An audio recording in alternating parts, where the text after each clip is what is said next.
ಯಾವುದೇ ಪ್ರಶ್ನೆಗೂ ಸಿದ್ಧನಿವ, ಒಗಟನು ಬಿಡಿಸುವ ಚತುರನಿವ, ಜ್ಞಾನಿಗಳಲ್ಲಿ ಶ್ರೇಷ್ಠ ಇವ, ರಾಜನ ಒಲವಿಗೆ ಪಾತ್ರನಿವ, ಸಂಕಟ ಬಂದರೆ ಸರಿಸುವನಿವನು, ವಿಕಟ ಕವಿ ಇವನಮ್ಮ.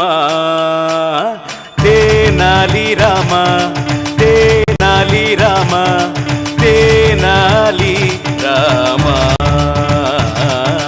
ತೇನಾಲಿ ರಾಮ, ತೇನಾಲಿ ರಾಮ, ತೇನಾಲಿ ರಾಮ.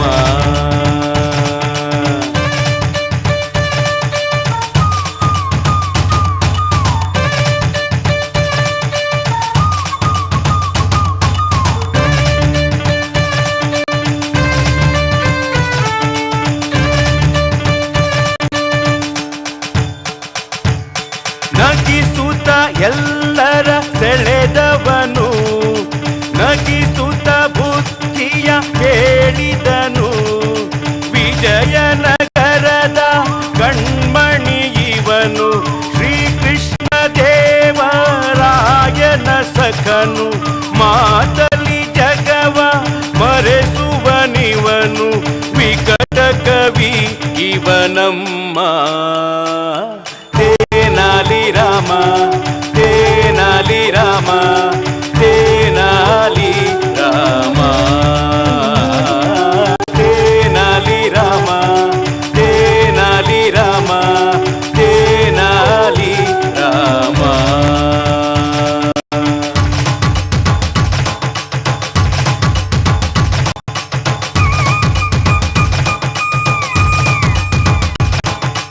ಮಾತಿನಲ್ಲೇ ಚೂಚುವನು, ತೆನಾಲಿಯ ಊರವನು, ಮಾತಿನಲ್ಲೇ ಚುಚ್ಚುವನು, ತೆನಾಲಿಯ ಊರವನು, ಎಂದು ಯಾರು ಮರೆಯದ ಹಾಗೆ ಎಲ್ಲರ ಮನದಲ್ಲಿ ನಿಂತವನು, ತೆನಾಲಿ ರಾಮ್, ತೆನಾಲಿ ರಾಮ್, ಶ್ರೀಕೃಷ್ಣ ದೇವರಾಯನ ಪ್ರಿಯನು, ಶ್ರೀಕೃಷ್ಣ ದೇವರಾಯನ ಪ್ರಿಯನು, ರಾಮಗೆ ಹನುಮನ ಹಾಗೆ. ತೇನಾಲಿ ರಾಮ, ತೇನಾಲಿ ರಾಮ, ತೇನಾಲಿ ರಾಮ, ತೇನಾಲಿ ರಾಮ, ತೇನಾಲಿ ರಾಮ, ತೇನಾಲಿ ರಾಮ.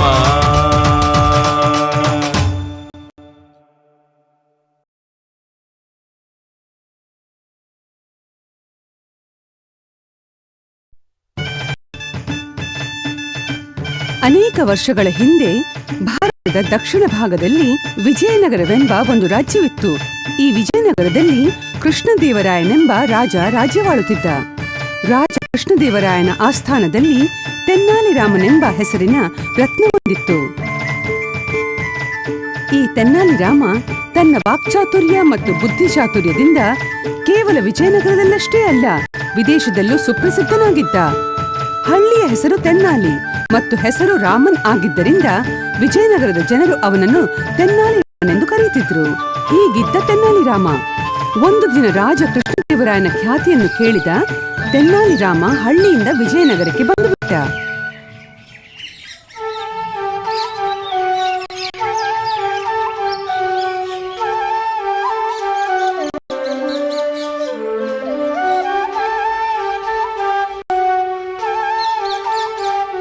ರಾಜ ಕೃಷ್ಣದೇವರಾಯನ ರಾಜಪುರೋಹಿತ ಮತ್ತವನ ಸಂಗಡಿಗ ಕೋಟಯ್ಯನನ್ನು ಕಂಡ ತೆನ್ನಾಲಿ ರಾಮ ಅವರೊಂದಿಗೆ ಅಂದ, ಕೃಷ್ಣ ಕೃಷ್ಣ ಕೃಷ್ಣ ಹರೇ ಕೃಷ್ಣ ಕೃಷ್ಣ ಕೃಷ್ಣ ಕೃಷ್ಣ ಕೃಷ್ಣ ಕೃಷ್ಣ ಕೃಷ್ಣ ಕೃಷ್ಣ ಹರೇ ಕೃಷ್ಣ ಹರೇ ಕೃಷ್ಣ.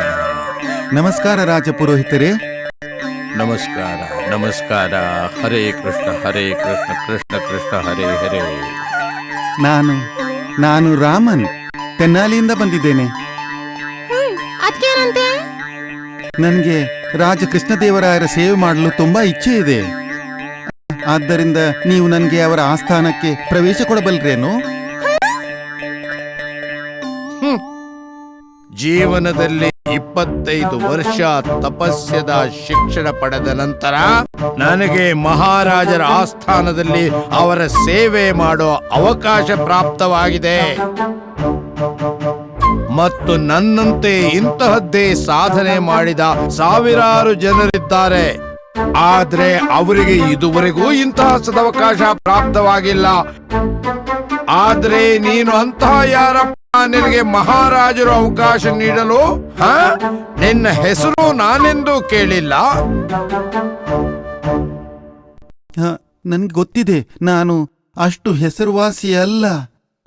ಆದ್ರೆ ತಾವೆಷ್ಟು ಶ್ರೇಷ್ಠ ವಿದ್ವಾನರು, ಅದು ಮಹಾರಾಜರ ನೆಚ್ಚಿನವರು. ಆದ್ದರಿಂದ ಯೋಚಿಸಿದೆ ನಿಮ್ಮನ್ನು ಕೇಳಿ ನೋಡೋಣ ಅಂತ. ಅಲ್ಲದೆ ನಿಮ್ಮನ್ನು ಬಿಟ್ರೆ ನನಗೇನು ಯಾರಿಗೂ ಆಸ್ಥಾನದಲ್ಲಿ ಪ್ರವೇಶ ದೊರೆಯುವುದು ಅಸಂಭವವಾಗಿದೆ.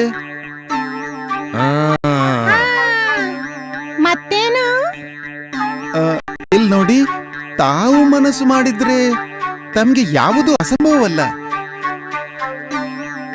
ರಾಜಪುರೋಹಿತರೇ, ಈತನನ್ನು ರಾಜನ ಆಸ್ಥಾನಕ್ಕೆ ಕರೆಸೋಣವೇ? ಸರಿ ಸರಿ, ನಿನ್ನ ಕಲಾ ಚಾತುರ್ಯವನ್ನ ರಾಜನ ಆಸ್ಥಾನದಲ್ಲಿ ನೋಡೋಣ. ನಡೀರಿ ರಾಜಪುರೋಹಿತರೇ. ನಡಿ.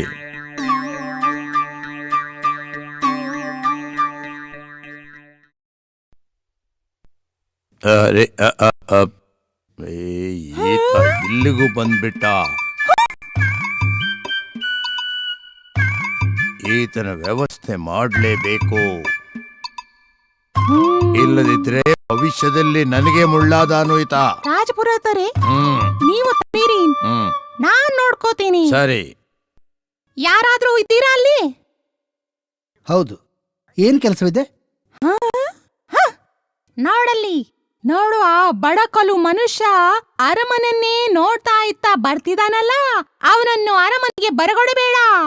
ನನ್ಗಂತೂ ಆತ ಕಳ್ಳನಂತೆ ಕಾಣ್ತಾನೆ. ನಿಮ್ಮ ಆಜ್ಞೆಯಂತೆ ಆಗಲಿ.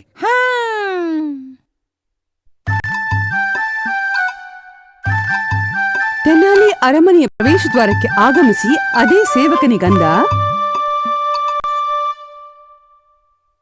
ನಾನು ರಾಮನ್, ತೆನ್ನಾಲಿಯಿಂದ ಬಂದಿದ್ದೀನಿ. ಅಯ್ಯೋ ಅಯ್ಯೋ, ಹೀಗಾಗಿ ಹೊಡಿತೀರಿ? ನನ್ನನ್ನು ರಾಜಪುರೋಹಿತರು ಭೇಟಿಯಾಗಲು ಕರೆದಿದ್ದಾರೆ. ಹಾಗಾದ್ರೆ ನನಗೂ ರಾಜಪುರೋಹಿತರು ನಿಮ್ಮನ್ನು ಹೊರಗಟ್ಟಲು ಹೇಳಿದ್ದಾರೆ. ಹೌದಾ? ನಡೆ ಇಲ್ಲಿಂದ, ಕಾಳ್ ನನ್ನ ಮಗ. ಹೇಳಿ, ನನ್ನ ಮಾತು ಕೇಳಿ.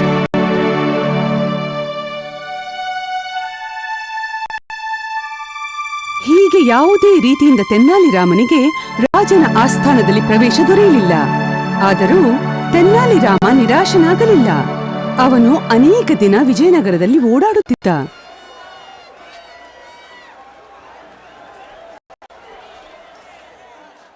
ಒಂದು ದಿನ ಮುಂಜಾನೆ ತೆನ್ನಾಲಿ ರಾಮನಿಗೆ ರಾಜಪುರೋಹಿತ ನದೀ ತೀರದಲ್ಲಿ ಸ್ನಾನ ಮಾಡುತ್ತಿರೋದು ಗೋಚರಿಸಿತು.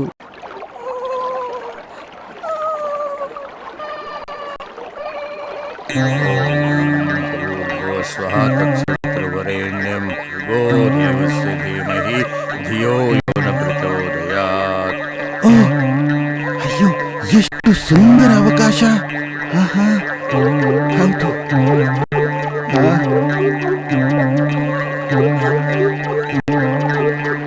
ರಾಜಪುರೋಹಿತರೇ, ನಿಮ್ಮ ಬಟ್ಟೆ ಎಲ್ಲಿದೆ? ಅರೆ, ಆದ್ರೆ ನಾನು ಇಲ್ಲೇ ಇಟ್ಟಿದ್ದೆ. ಯಾರು ಕೊಂಡೊಯ್ತಾರದನ್ನ? ಬಟ್ಟೆ ನನ್ನ ಬಳಿಯಲ್ಲಿದೆ ರಾಜಪುರೋಹಿತರೇ. ಅರೆ, ನೀನಿಲ್ಲಿ? ಎಲೆ ಮೂರ್ಖನೇ, ನನ್ನ ಬಟ್ಟೆಯನ್ನೇ ಕೊಯ್ದೆ. ಕೊಡೋದನ್ನ ನನಗೆ. ಕೊಡ್ತೀನಲ್ಲ. ಕೊಡ್ಬೇಕಾ? ಆದ್ರೆ ಅದಕ್ಕಾಗಿ ನೀವು ನನ್ನನ್ನ ಹೆಗಲ ಮೇಲೆ ಕೂರಿಸಿಕೊಂಡು ರಾಜನ ಆಸ್ಥಾನಕ್ಕೆ ಕರೆದೊಯ್ಬೇಕು. ಆಗ ಮಾತ್ರ ನೀವು ಬಟ್ಟೆ ಧರಿಸಬಹುದು. ಒಪ್ಪಿಗೆಯೇ? ಅರೆ, ಆದ್ರೆ ರಾಜಪುರೋಹಿತರೇ,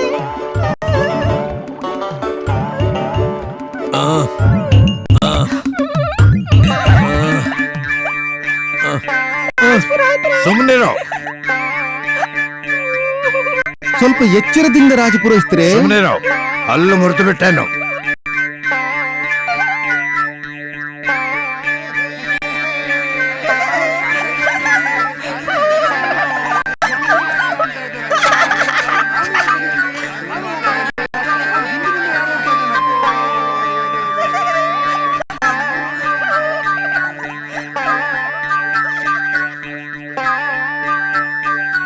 ತೆನಾಲಿರಾಮನ ಷರ್ತು ಒಪ್ಪಿಕೊಳ್ಳದೆ ರಾಜ ಪುರೋಹಿತನಲ್ಲಿ ಬೇರೆ ದಾರಿಯೇ ಇರಲಿಲ್ಲ.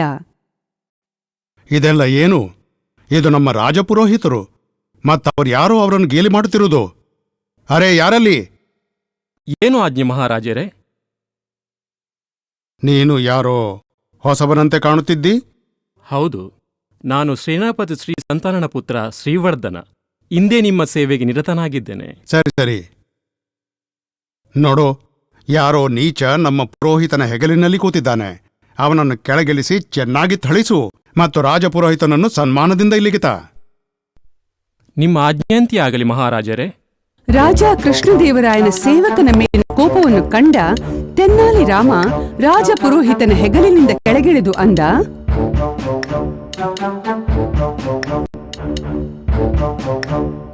ಅಬ್ಬಬ್ಬಾ. ಆಹಾ. ನನ್ನನ್ನು ಕ್ಷಮಿಸಿಬಿಡಿ ರಾಜಪುರೋಹಿತರೇ, ನನ್ನಿಂದ ಅಪರಾಧವಾಯಿತು. ನನ್ನ ಸ್ವಾರ್ಥಕ್ಕಾಗಿ ನಾನು ನಿಮಗೆ ಕಷ್ಟ ಕೊಡುವುದು ನನ್ನ ತಪ್ಪು. ಈ ತಪ್ಪಿನ ಪ್ರಾಯಶ್ಚಿತ್ತವೆಂದು ನಾನು ನಿಮ್ಮನ್ನು ಹೆಗಲಲ್ಲಿ ಹೊತ್ತು ಇಡೀ ನಗರಕ್ಕೆ ಸುತ್ತು ಹಾಕ್ತೇನೆ. ಸರಿ ಸರಿ. ಬನ್ನಿ. ಆ, ಆ, ಆ.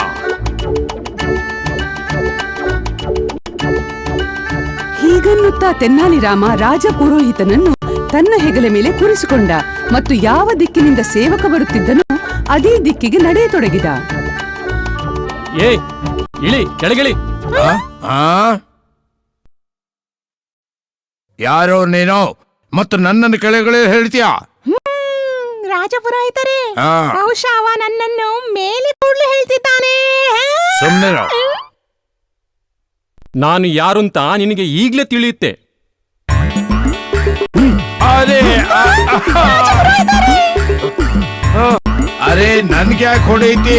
ನಾನು ರಾಜಪುರೋಹಿತ, ಹಾಗೂ ನಿನ್ಗೆ ಹೊಡಿಲಿಕ್ಕೆ ಇದ್ರೆ ಇವನಿಗೆ ಹೊಡಿ. ಅರೆ ವಾ, ತಪ್ಪು ಮಾಡಿ ನನಗೇ ಹೇಳ್ತೀಯ. ನೋಡಿದ್ರ ರಾಜಪುರೋಹಿತರೆ, ನಿಮ್ಮ ಎದುರಿಗೆ ಸುಳ್ಳು ಹೇಳ್ತಿದ್ದಾನೆ ಈ ನೀಚ.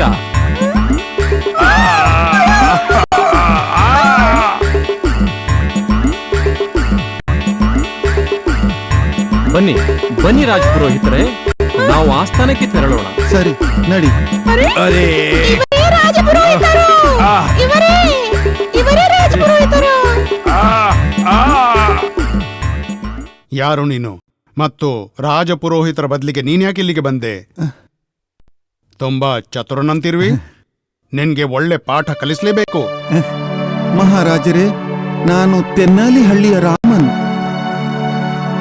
ನಂತರ ಇದುವರೆಗೆ ನಡೆದ ಎಲ್ಲಾ ವಿಷಯಗಳನ್ನು ತಿಳಿಸಿ ತೆನ್ನಾಲಿ ಅಂದ,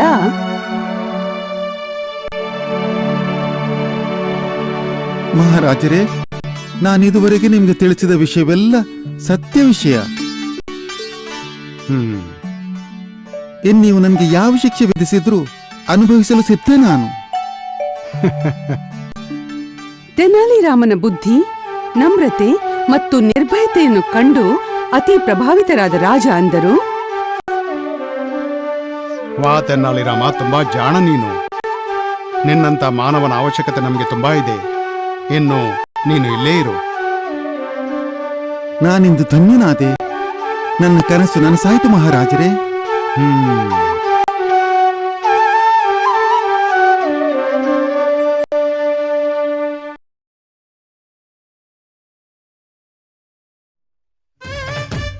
ಒಂದು ದಿನ ರಾಜ ಕೃಷ್ಣದೇವರಾಯನ ತುಂಬಿದ ಆಸ್ಥಾನಕ್ಕೆ ರಾಮಯ್ಯನೆಂಬ ಗುಲಾಮ ಓಡುತ್ತಾ ಬಂದು ಹೇಳಿದ, ಮಹಾರಾಜರೇ, ಅನಾಹುತವಾಯಿತು. ಏನಾಯ್ತು? ಮಹಾರಾಜರೇ, ನನ್ನನ್ನು ನನ್ನ ಮಾಲೀಕರಿಂದ ಕಾಪಾಡಿ. ಹಾಗೆ ಆದದ್ದಾದರೂ ಏನು? ನನ್ನ ಮಾಲೀಕ ಮೋಸಗೊಳಿಸಿದ. ನಿನ್ನೆ ಮಧ್ಯಾಹ್ನ ನಾನು ಮಾಲೀಕರೊಂದಿಗೆ ಖರೀದಿಗಾಗಿ ಹೋಗುತ್ತಿದ್ದೆ.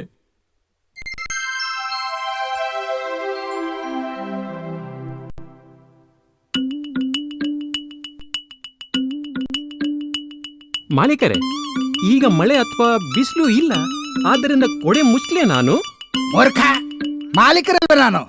ಹಾಗಾದ್ರೆ ಇರ್ಲಿ ಕೊಡೆ. ಸರಿ ಸರಿ, ಆದ್ರೆ ಮಳೆ ಬರೋ ಸೂಚನೆ ಇದೆ ಅಲ್ವೇ?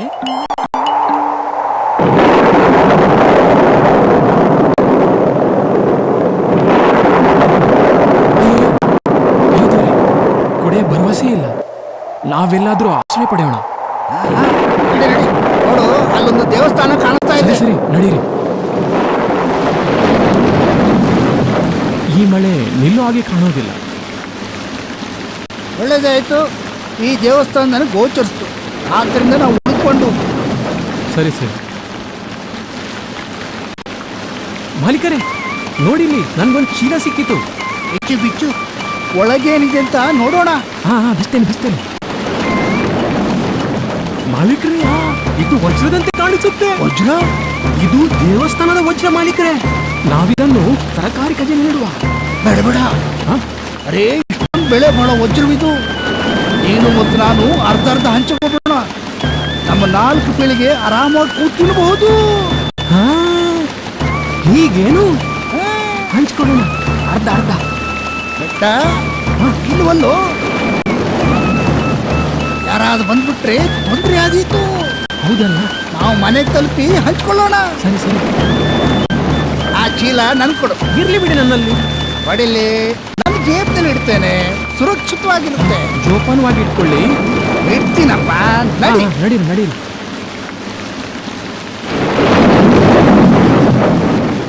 ಮಹಾರಾಜರೇ, ನನ್ನ ಮಾಲೀಕರು ನನ್ನ ವಜ್ರ ತಗೊಂಡ್ರು. ಆದ್ರೆ ಮನೆಗೆ ತಲುಪಿದ ನಂತರ ವಜ್ರ ಕೊಡಲು ಒಪ್ಪಲೇ ಇಲ್ಲ. ನನ್ನ ಸ್ವಾರ್ಥಕ್ಕಾಗಿ ಅವರ ಮಾತೇನೂ ಕೇಳಿದೆ. ಆದ್ರೆ ಅದರಿಂದ ನಂದೇ ನಷ್ಟವಾಯಿತು. ಸರಿ, ನಿನ್ನ ವ್ಯವಸ್ಥೆಯನ್ನು ನಿನ್ನ ಮಾಲೀಕ ಬಂದ ನಂತರನೇ ಯೋಚಿಸ್ತೇನೆ. ಕರೆತನ್ನಿ ಇವನ ಮಾಲೀಕನನ್ನು. ಸ್ವಲ್ಪ ಸಮಯದ ನಂತರ ರಾಮಯ್ಯನ ಮಾಲೀಕ ಬಂದ. ರಾಜ ದೇವಸ್ಥಾನದಲ್ಲಿ ದೊರೆತ ವಜ್ರದ ಬಗ್ಗೆ ಮಾತನಾಡಿದರು. ಆಗ ರಾಮಯ್ಯನ ಮಾಲೀಕನಂದ, ಮಹಾರಾಜರೇ, ಪರಮೇಶ್ವರನ ಕೃಪೆಯಿಂದ ನನ್ನ ವ್ಯಾಪಾರ ಚೆನ್ನಾಗಿ ನಡೆಯುತ್ತೆ. ಜೀವನದಲ್ಲಿ ಯಾವುದರ ಕೊರತೆಯೂ ನನಗಿಲ್ಲ. ನನಗೆ ಈ ವಜ್ರಗಳಾಕೆ? ದೇವಸ್ಥಾನದಲ್ಲಿ ದೊರೆತ ವಜ್ರವನ್ನ ನಾನೇ ರಾಮಯ್ಯನಿಗೆ ನೀಡಿ ರಾಜಕೋಶದಲ್ಲಿ ಜಮಾ ಮಾಡುವಂತ ಕಳಿಸಿದ್ದೆ. ಆದ್ರೆ ನನಗೆ ವಜ್ರ ಜಮಾ ಮಾಡಿದ ರಸೀದಿ ತೋರಿಸೋ ಬದಲು ಅವ ನಿಮ್ಮಲ್ಲಿಗೆ ಬಂದಿದ್ದ. ಈತನೇ ವಜ್ರವನ್ನು ಅಪಹರಿಸಿದ್ದಾನೆ. ಮಹಾರಾಜರೇ, ಈತನಿಗೆ ಕಠಿಣ ಶಿಕ್ಷೆ ವಿಧಿಸಿ. ವಿಷಯ ಗಂಭೀರವಾಗಿದೆ. ನೀವಿಬ್ರು ಸತ್ಯ ಹೇಳುತ್ತಿರುವಿರೋ ಅಥವಾ ಸುಳ್ಳು ಹೇಳುತ್ತಿರುವಿರೋ? ನಿಮ್ಮ ಮಾತುಗಳಿಂದ ಹೇಗೆ ತಾನೇ ನಿಶ್ಚಯವಾಗುತ್ತೆ? ಇದಕ್ಕೇನು ಸಾಕ್ಷಿ? ಮಹಾರಾಜರೇ, ನನಗೆ ಇನ್ನೂ 2 ನೌಕರಿದ್ದಾರೆ. ನಾನು ಅವರ ಕ್ಷಮಕ್ಷಮದಲ್ಲೇ ರಮೇನಿಗೆ ವಜ್ರ ನೀಡಿದ್ದು. ಬೇಕಿದ್ರೆ ಅವರನ್ನೇ ಕೇಳಿ ನೋಡಿ. ಸರಿ, ಕರೆತನ್ನಿ ಅವರನ್ನ. ರಾಜನ ಆಜ್ಞೆಯಂತೆ ರಾಮಯ್ಯನ ಮಾಲೀಕನ ಇನ್ನಿಬ್ಬರು ನೌಕರರು ಆಸ್ಥಾನಕ್ಕೆ ಬಂದು ಹೇಳಿದರು, ಹೌದು ಮಹಾರಾಜರೇ, ನಮ್ಮೆದುರೇ ಮಾಲೀಕರು ರಾಮಯ್ಯನಿಗೆ ವಜ್ರ ಕೊಟ್ರು. ಮತ್ತದನ್ನ ಸರಕಾರಿ ಖಜಾನೆಯಲ್ಲಿ ಜಮಾ ಮಾಡಲು ಹೇಳಿದ್ರು. ಮಹಾರಾಜರೇ, ಸುಳ್ಳು ಹೇಳ್ತಿದ್ದಾರೆ. ಮಾಲೀಕರು ಅವರಿಗೆ ಕಳಿಸಿದ್ದಾರೆ. ನನ್ನಲ್ಲಂತೂ ಯಾವ ಸಾಕ್ಷಿಯೂ ಇಲ್ಲ. ದೇವ್ರೇ, ನೀವೇ ನೋಡಿಕೊಳ್ಳಿ. ಮಹಾರಾಜರೇ, ನನಗೆ ಈ ರಾಮಯ್ಯನೇ ಕಳ್ಳನಂತೆ ಕಾಣ್ತಾನೆ. ಹೌದು ಮಹಾರಾಜರೇ, ಮಾಲೀಕರ ಕಡೆಯಿಂದ 2 ಸಾಕ್ಷಿಗಳಿವೆ. ಮಹಾರಾಜರೇ, ಸ್ವಲ್ಪ ಹೊತ್ತು ನೀವು ಅರಮನೆಗೆ ತೆರಳಿರಿ. ನಾನು ನಿಮ್ಮ ಹತ್ರ ಏಕಾಂತದಲ್ಲಿ ಮಾತಾಡಬೇಕು. ಸರಿ. ಮಹಾರಾಜರೇ, ಈ ವಿಷಯ ತೊಡಕುಭರಿತವಾಗಿದೆ. ರಾಮಯ್ಯನ ಮಾಲೀಕ 2 ಸಾಕ್ಷಿಗಳನ್ನೇನೋ ತಂದಿದ್ದಾನೆ. ಆದ್ರೆ ಅವರು ಅವನ ನೌಕರರು. ಅವರು ತಮ್ಮ ಮಾಲೀಕನ ವಿರುದ್ಧ ಏನಾದ್ರೂ ಹೇಳುದಂದ್ರೆ ತಮ್ಮ ಹೊಟ್ಟೆ ಮೇಲೇನೆ ಕಾಲಿಟ್ಟಂತಲ್ವೇ? ನಿನ್ನ ಮಾತು ಸರಿ. ಆದ್ರೆ ಇದನ್ನೀಗ ಮಾಡುವುದೇನು? 1 ನಿಮಿಷ. ಒಂದ್ ಕೆಲಸ ಮಾಡೋಣ. ಸೇವಕ, ಹೇಳಿ ಮಾಲೀಕರೇ. ರಾಮಯ್ಯನ ಮಾಲೀಕನನ್ನು ಇಲ್ಲಿ ಕರೆತನ್ನಿ. ಸರಿ, ಹೇಳಿ ಮಹಾರಾಜರೇ. ರಾಯರೇ, ನೀವು ರಾಮಯ್ಯನಿಗೆ ಕೊಟ್ಟ ವಜ್ರ ಹೇಗೆ ಕೊಟ್ಟಿರಿ? ಮತ್ತದರ ಬಣ್ಣ ಏನಾಗಿತ್ತು? ಮಹಾರಾಜರೇ, ಆ ವಜ್ರ ಅಪ್ಪಟ ಬಿಳುಪು ಬಣ್ಣದಾಗಿತ್ತು. ಆದರೆ ನಾನದನ್ನ ಅವನಿಗೆ ಮೃದುವಾದ ಕೆಂಪು ಬಣ್ಣದ ಚೀಲದಲ್ಲಿ ಹಾಕಿ ಕೊಟ್ಟಿದ್ದೆ. ಸರಿ ಸರಿ ಇರ್ಲಿ. ಈಗಿಲ್ಲಿ ಸುಮ್ಮನೆ ನಿಂತಿರಿ, ಮಧ್ಯೆ ಏನು ಮಾತನಾಡಬಾರದು. ಸೇವಕ, ಹೇಳಿ. ಇವರ ಒಂದು ಸಾಕ್ಷಿಯನ್ನು ಕರೆತಾ. ಸರಿ.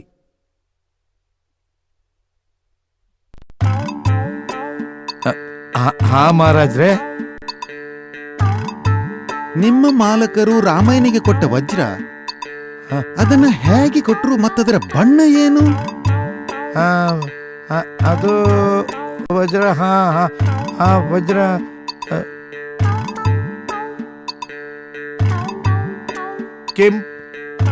ಕೆಂಪು ಬಣ್ಣದ್ದಾಗಿತ್ತು. ಮತ್ತು ಮಾಲೀಕರು ಎಲ್ಲ ವಜ್ರಗಳನ್ನು ರಾಮುವಿನ ಕೈಯ ಮೇಲೆ ಇಟ್ಟಿದ್ರು. ಸರಿ, ನೀನು ಕೂಡ ಇವ್ರ ಜೊತೆ ಸುಮ್ಮನೆ ನಿಂತ್ಕೋ. ಆಗ್ಲಿ ಮಹಾರಾಜ್ರೆ. ಈಗ ಎರಡನೇ ಸಾಕ್ಷಿಯನ್ನು ಕರೆತಾ. ಮಹಾರಾಜ್ರೆ, ನನ್ನನ್ನು ಕರೆದ್ರೇನು? ನಿನ್ನ ಮಾಲೀಕ ರಾಮನಿಗೆ ಕೊಟ್ಟ ವಜ್ರ ಅದರ ಬಣ್ಣ ಏನು? ಅದು ಬಣ್ಣ. ಇದು ಹೀಗೆ ಅಂದ್ರೆ ಅದು ಬಣ್ಣದಿತ್ತು. ಕೆಂಪು, ಬಿಳಿ, ನೀಲಿ, ಹಸಿರು. ಸುಳ್ಳು ಹೇಳ್ತಿದ್ದೀರಿ ನೀವು ಮೂವರು. ಆ ವಜ್ರಗಳನ್ನ ಮಾಲೀಕನೇ ಕದ್ದಿದ್ದಾನೆ. ನಿಮಗೆ ಕಠಿಣ ಶಿಕ್ಷೆ ವಿಧಿಸಲೇಬೇಕು.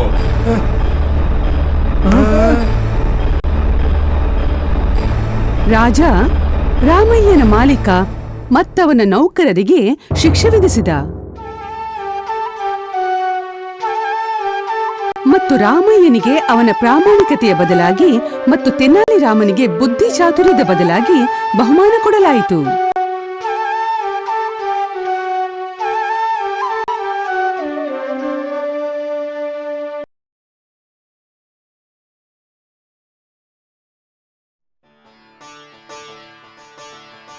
ಒಂದು ದಿನ ರಾಜ ಕೃಷ್ಣದೇವರಾಯನ ಆಸ್ಥಾನದಲ್ಲಿ ಮನುಷ್ಯ ಸ್ವಭಾವದ ಬಗ್ಗೆ ಚರ್ಚೆ ನಡೆದಿತ್ತು.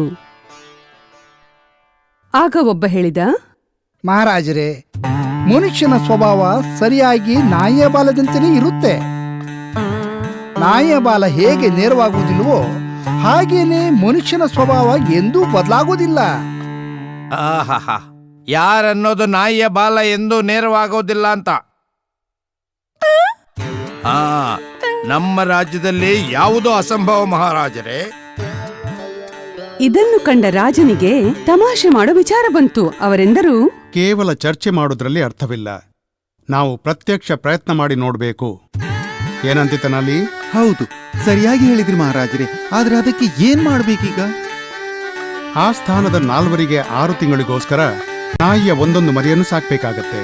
ಈ 6 ತಿಂಗಳಲ್ಲಿ ಆ ನಾಯಿ ಮರಿಗಳ ಬಾಲಗಳನ್ನು ನೇರಗೊಳಿಸೋ ಪ್ರಯತ್ನ ಮಾಡ್ಬೇಕಾಗತ್ತೆ. ನೋಡೋಣ ನೇರವಾಗುತ್ತೋ ಇಲ್ವೋ ಅಂತ.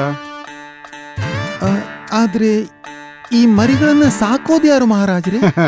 ಒಂದು ಮರಿಯನ್ನ ಈ ಕೋಟಯ್ಯ ಸಾಕ್ಬೇಕು. ಒಂದು ಮರಿಯನ್ನ ನಮ್ಮ ಪುರೋಹಿತರು ಸಾಕ್ಬೇಕು. ಅದು ನೀವು ಮತ್ತೊಂದು ಮರಿಯನ್ನು ತೆನಾಲಿ ರಾಮನಿಗೂ ಕೊಡಿ ಮಹಾರಾಜರೇ. ಆಗಲಿ, ಒಂದು ಮರಿಯನ್ನ ನೀನ್ ಸಾಕು ತೆನಾಲಿ. ಮತ್ತು ಒಂದು ಮರಿಯನ್ನು ನೀವು ಸಾಕಿ ಮಹಾರಾಜರೇ.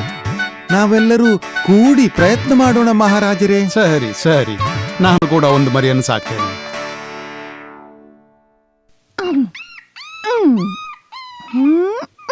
ಕಟ್ಟಿಗೆಯ ತುಂಡನ್ನು ಕಟ್ಟಿದೆ.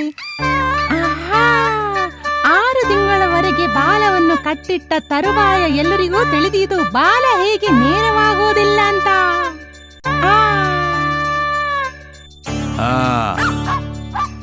ಈ ಭಾರ ಖದೀಮರನ್ನು ಕೂಡ ಅವರ ಸ್ವಭಾವ ಬದಲಿಸಲು ವಿವಶಗೊಳಿಸುತ್ತೆ. ನಿನ್ನದಂತೂ ಬಾಲ ನೇರವಾಗಿದೆ, ಹೇಗಿರುತ್ತೆ?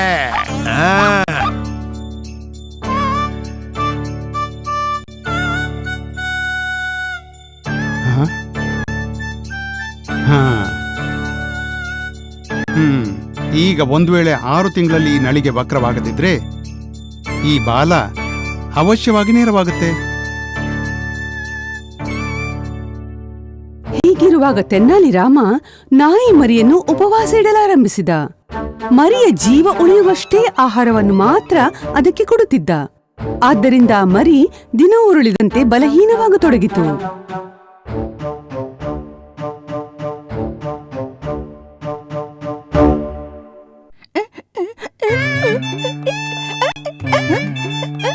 ಮಹಾರಾಜರೇ, 6 ತಿಂಗಳಲ್ಲಿ ಇದರ ಬಾಲವನ್ನು ಹೀಗೇನೆ ಕಟ್ಟಿಟ್ಟಿದ್ದೆ.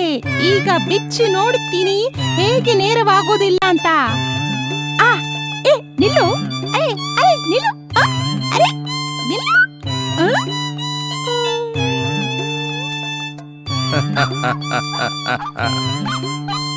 ಬಾಲವನ್ನು ಕಟ್ಟಿದ್ರೇನೆ ನೇರವಾಗುತ್ತಂತೇನಿಲ್ಲ.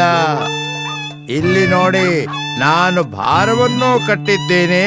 ಈ ಭಾರದಿಂದ ನೇರವಾಗಿದ್ದುದು ವಕ್ರವಾಗುತ್ತೆ ಮತ್ತು ವಕ್ರವಾಗಿದ್ದುದು ನೇರವಾಗುತ್ತೆ. ಮಹಾರಾಜರೇ, ಇದನ್ನು ನೋಡಿ.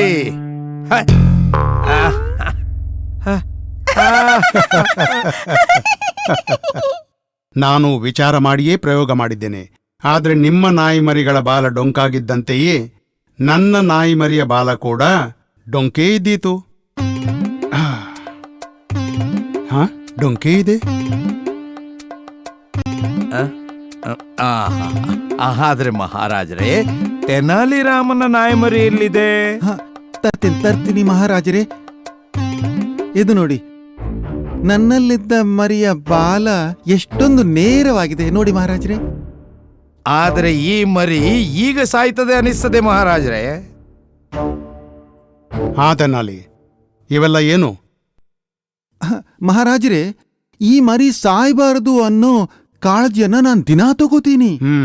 ಈ ಮರಿಗೆ ಜೀವಿಸಲು ಎಷ್ಟು ಆಹಾರ ಬೇಕೋ ಅಷ್ಟೇ ಆಹಾರ ನಾನು ಇದಕ್ಕೆ ಕೊಡ್ತಿದ್ದೆ. ಆದ್ರೆ ಯಾಕೆ? ಏಕೆಂದ್ರೆ ನನಗಿದರ ಬಾಲವನ್ನು ನೇರಗೊಳಿಸ್ಲಿಕ್ಕಿತ್ತು. ಇದಕ್ಕೆ ಹೊಟ್ಟೆ ತುಂಬ ಆಹಾರ ದೊರಕದ ಕಾರಣ ಇದರ ಶಕ್ತಿ ಕುಂದಿತು. ಈಗ ಈ ಚಿಕ್ಕ ಬಾಲವನ್ನು ಎತ್ತೋ ಶಕ್ತಿ ಕೂಡ ಉಳಿದಿಲ್ಲ ಇದರಲ್ಲಿ. ಆದ್ರೆ ಇದಕ್ಕೇನರ್ಥ? ಅರ್ಥ ಯಾಕಿಲ್ಲ ಮಹಾರಾಜರೇ. ಮನುಷ್ಯನ ಸ್ವಭಾವ ನಾಯಿಯ ಈ ಬಾಲದಂತೆ ಇರುತ್ತೆ. ಮನುಷ್ಯ ಅತ್ಯಂತ ದುಃಖಿ ಹಾಗೂ ಹತಾಶನಾದಾಗ ಅವನ ಸ್ವಭಾವ ಈ ಬಾಲದಂತೆ ನೇರವಾಗುತ್ತೆ. ಆಗ ಅವನು ನಮಗೆ ಬದಲಾದಂತೆ ಕಾಣ್ತಾನೆ. ಆದ್ರೆ ಮತ್ತೊಮ್ಮೆ ಪರಿಸ್ಥಿತಿ ಸುಧಾರಿಸಿದ ಮೇಲೆ ಈ ಮರಿಯ ಬಾಲದಂತೆ ವಕ್ರವಾಗಿ ಬಿಡ್ತಾನೆ. ತೆನಾಲಿ ರಾಮನ ಇಂತಹ ತರ್ಕಶುದ್ಧ ಮಾತನ್ನು ಕೇಳಿ ಮಹಾರಾಜರಿಗೆ ಅತಿಯಾದ ಆನಂದವಾಯಿತು. ಮತ್ತವರಂದರು, ವಾಹ ತೆನಾಲಿ ರಾಮ, ನೀನೆಷ್ಟು ಬುದ್ಧಿವಂತನು. ನಿನ್ನ ಚಾತುರ್ಯಕ್ಕೆ ಸರಿಸಾಟಿ ಇಲ್ಲ.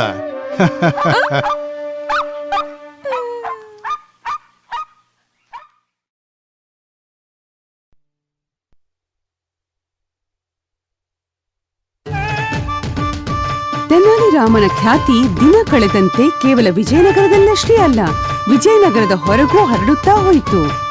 ರಾಜ ಕೃಷ್ಣದೇವರಾಯನ ಆಸ್ಥಾನದಲ್ಲಿ ಓರ್ವ ಅಸಾಮಾನ್ಯ ಬುದ್ಧಿವಂತ ತೆನಾಲಿ ರಾಮ ಎಂಬ ಹೆಸರಿನ ವ್ಯಕ್ತಿಯೊಬ್ಬನಿದ್ದಾನೆ ಎಂದು ತಿಳಿದ ತಕ್ಷಣ ಒಬ್ಬ ವಿದ್ವಾನ ತೆನಾಲಿ ರಾಮನನ್ನು ಪರೀಕ್ಷೆಗೈಯಲು ವಿಜಯನಗರಕ್ಕೆ ಬಂದರು.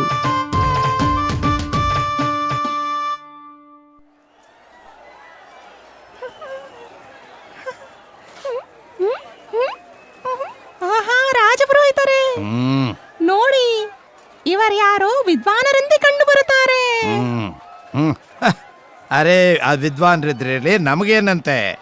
ಹಾಗಂದ್ರೆ ಹೇಗೆ ರಾಜಪುರೋಹಿತರೆ? ಇವರು ನಿಮಗಿಂತಲೂ ಶ್ರೇಷ್ಠ ವಿದ್ವಾನರಿದ್ರೆ ಅದು ತೆನಾಲಿ ರಾಮನಂತೆ. ಆಗ ನೀವು ಮುಳ್ಳನ್ನು ಮುಳ್ಳಿಂದಲೇ ತೆಗೆಯಬಹುದಲ್ಲ. ಮುಳ್ಳು? ಅರೆ, ಅಂದ್ರೆ ತೆನಾಲಿ ರಾಮನಿಗೆ ಪೈಪೋಟಿ ನೀಡಲು ಯಾವುದಾದ್ರೂ ವಿದ್ವಾನನೇ ಬೇಕಲ್ಲ. ಸರಿ ಸರಿ, ನಡಿ ನಡಿ, ನಾವು ವಿಚಾರಿಸೋಣ. ನಡಿ ನಡಿ ನಡೀರಿ ನಡೀರಿ ನಡಿ. ಓ ಮಹಾಶಯರಿ, ನಮಸ್ಕಾರ. ನಮಸ್ಕಾರ. ನಮಸ್ಕಾರ. ತಮ್ಮ ಪರಿಚಯವೇನು? ನೀವು ಈ ನಗರದಲ್ಲಿ ಹೊಸಬರಂತೆ ಕಾಣ್ತೀರಿ. ಹೌದು, ನಾನಿಲ್ಲಿಗೆ ಮೊದಲ ಬಾರಿ ಬಂದಿದ್ದೇನೆ. ಹಾಗೇನು? ನಿಮ್ಮ ಕಸವೇನು? ಎಲ್ಲ ತಿಳಿಸ್ತೀನಿ. ಆದ್ರೆ ಮೊದಲು ನನಗೆ ಈ ತೆನಾಲಿ ರಾಮ ಯಾರು ಅಂತ ಹೇಳಿ. ತೆನಾಲಿ ರಾಮ ಅವನೊಬ್ಬ ಬಲು ದೊಡ್ಡ ವಿದ್ವಾನನಾಗಿದ್ದಾನೆ. ನಾನು ವಿದ್ವಾನನೇ ಮತ್ತು ದೊಡ್ಡ ವಿದ್ವಾನ. ಆದ್ರೆ ಆ ತೆನಾಲಿ ರಾಮನ ಕಸಬೇನು? ಅರೆ ಏನ್ ನಡೆಯುತ್ತೆ ಆ ತೆನ್ನಾಲಿ ರಾಮನದ್ದು? ಬರೀ ಮಹಾರಾಜರ ಹಿಂದೆ ಮುಂದೆ ತಿರುಗುತ್ತಾನೆ ಮತ್ತು ಒಂದೆರಡು ಯುಕ್ತಿ ಮಾಡ್ತಿರ್ತಾನೆ. ಮಹಾರಾಜರು ಅವನ ಪ್ರಶಂಸೆ ಮಾಡ್ತಾರೆ. ಮತ್ತನ್ನುತ್ತಾರೆ ಏನು ವಿದ್ವಾನನಪ್ಪ. ಸರಿ ಆಗ್ಲಿ, ನಾವು ಅವನ ಹೇಳ ಹೆಸರಲ್ಲಂತೆ ಮಾಡ್ತೀವಿ. ಕೇವಲ ನೀವು ನಮ್ಮನ್ನ ನಿಮ್ಮ ರಾಜರ ಆಸ್ಥಾನಕ್ಕೆ ಕರೆದು ವ್ಯವಸ್ಥೆ ಮಾಡಿ. ಹಾ, ಖಂಡಿತವಾಗಿ ರಾಜಪುರೋಹಿತರೇ. ಮಹಾರಾಜ,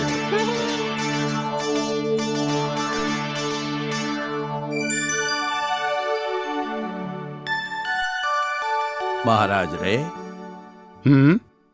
ಮಹಾರಾಜರೇ, ಈ ವಿದ್ವಾನ್ರು ನಿಮ್ಮನ್ನು ಭೇಟಿಯಾಗಲು ಬಹು ದೂರದಿಂದ ಬಂದಿದ್ದಾರೆ. ಸರಿ. ಪ್ರಣಾಮ ಮಹಾರಾಜರೇ.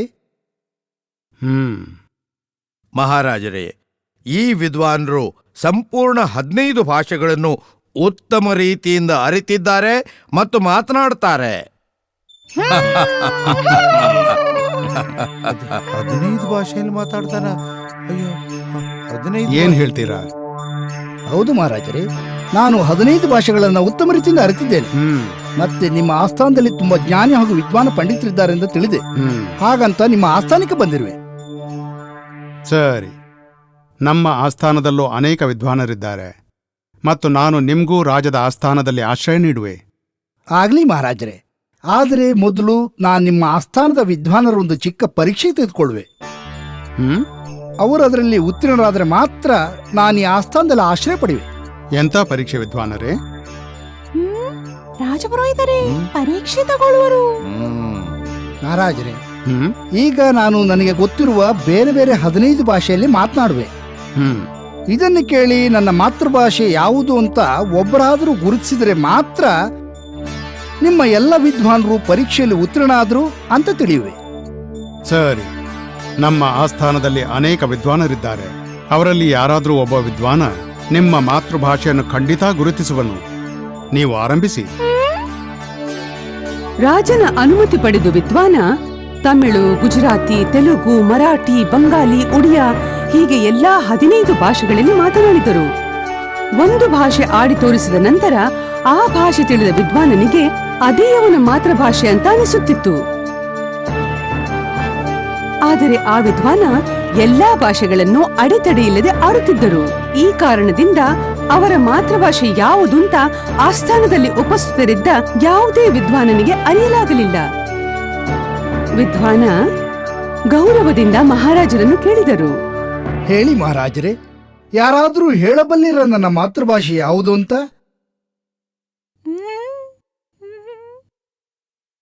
ಇದನ್ನು ಕೇಳಿದ ಮಹಾರಾಜ ಎಲ್ಲೆಡೆ ಕಟಾಕ್ಷಭರಿತ ನೋಟ ಬೀರಿದರು. ಎಲ್ಲರ ದೃಷ್ಟಿ ನೆಲಕ್ಕೆ ನೆಟ್ಟಿತ್ತು. ಕೊನೆಗೆ ತೆನಾಲಿರಾಮನ ದೃಷ್ಟಿ ರಾಜನ ದೃಷ್ಟಿಯೊಂದಿಗೆ ಬೆರೆಯಿತು. ಏನು ತೆನಾಲಿರಾಮ, ಈ ವಿದ್ವಾನರ ಮಾತೃಭಾಷೆಯು ಯಾವುದು ಅಂತ ನೀನೂ ಗುರುತಿಸಲಾರೆಯ? ನಗ್ಬೇಡ.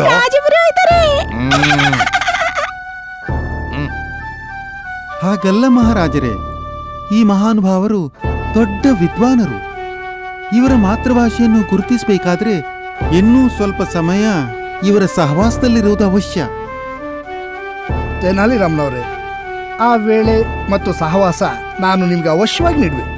ಬನ್ನಿ, ನಾವು ಈ ವಿಜಯನಗರದಲ್ಲಿ ತಿರುಗಾಡಲು ಹೋಗೋಣ. ನಿಮಗೆ ನನ್ನ ಸಹವಾಸವೂ ದೊರೆಯುವುದು, ನಾನು ವಿಜಯನಗರವನ್ನು ನೋಡಿದಂತೆಯೂ ಆಗುವುದು. ಅವಶ್ಯವಾಗಿ. ಆದರೆ ಮಹಾರಾಜರೇ, ಒಂದು ವಿನಂತಿ ಇದೆ. ನೀವೂ ನಮ್ಮೊಂದಿಗೆ ಬನ್ನಿ. ಸರಿ, ನಡೀರಿ, ನಾನೂ ಬರುವೆ ನಿಮ್ಮೊಂದಿಗೆ. ಆನಂತರ ರಾಜ, ತೆನಾಲಿರಾಮ ಮತ್ತು ಆ ವಿದ್ವಾನ ದಿನವಿಡೀ ವಿಜಯನಗರದಲ್ಲಿ ತಿರುಗಾಡಿದರು. ಚರ್ಚೆಯ ಮುಖಾಂತರ ಪ್ರತಿ ವಾಕ್ಯದ ನಂತರ ಆ ವಿದ್ವಾನ ಬೇರೆ ಬೇರೆ ಭಾಷೆಯಲ್ಲಿ ಮಾತನಾಡುತ್ತಿದ್ದರು.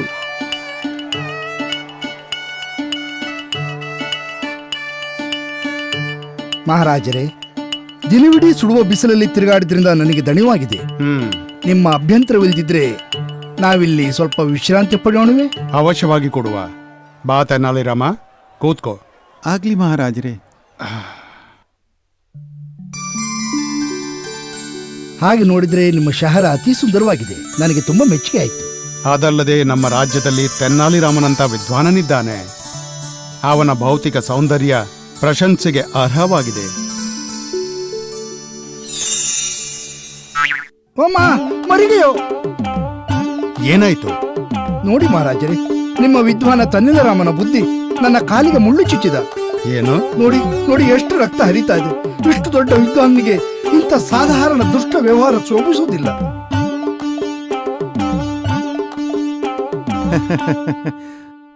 ಮಹಾರಾಜರೇ, ನನ್ನನ್ನು ಕ್ಷಮಿಸಿ. ಆದರೆ ಈ ವಿದ್ವಾನ ಮಹಾನುಭಾವರ ಮಾತೃಭಾಷೆ ಗುಜರಾತಿಯಾಗಿದೆ. ಅದು ಹೇಗೆ? ಮಹಾರಾಜರೇ, ಯಾವುದೇ ರೀತಿಯ ನೋವಾಗುತ್ತಲೇ ಮನುಷ್ಯ ತನ್ನ ಮಾತೃಭಾಷೆಯಲ್ಲಿಯೇ ಮಾತನಾಡ್ತಾನೆ. ಇವರ ಮಾತೃಭಾಷೆಯನ್ನು ಅರಿಯಲು ನಾನು ಇವರಿಗೆ ವೇದನೆ ಕೊಡಬೇಕಾಯಿತು ಮಹಾರಾಜರೇ. ಹೌದು ಮಹಾರಾಜರೇ, ನನ್ನ ಮಾತೃಭಾಷೆ ಗುಜರಾತಿ ಆಗಿದೆ. ವಾಹ ತೆನಾಲಿರಾಮ, ನೀವು ನಿಜವಾಗಿಯೂ ಅಸಾಮಾನ್ಯ ಬುದ್ಧಿವಂತರು. ನಿಮ್ಮ ಬುದ್ಧಿ ಹಾಗೂ ಚಾತುರ್ಯದೆದುರು ನಾನು ತಲೆ ತಗ್ಗಿಸಲೇಬೇಕು. ನಮಸ್ಕಾರ.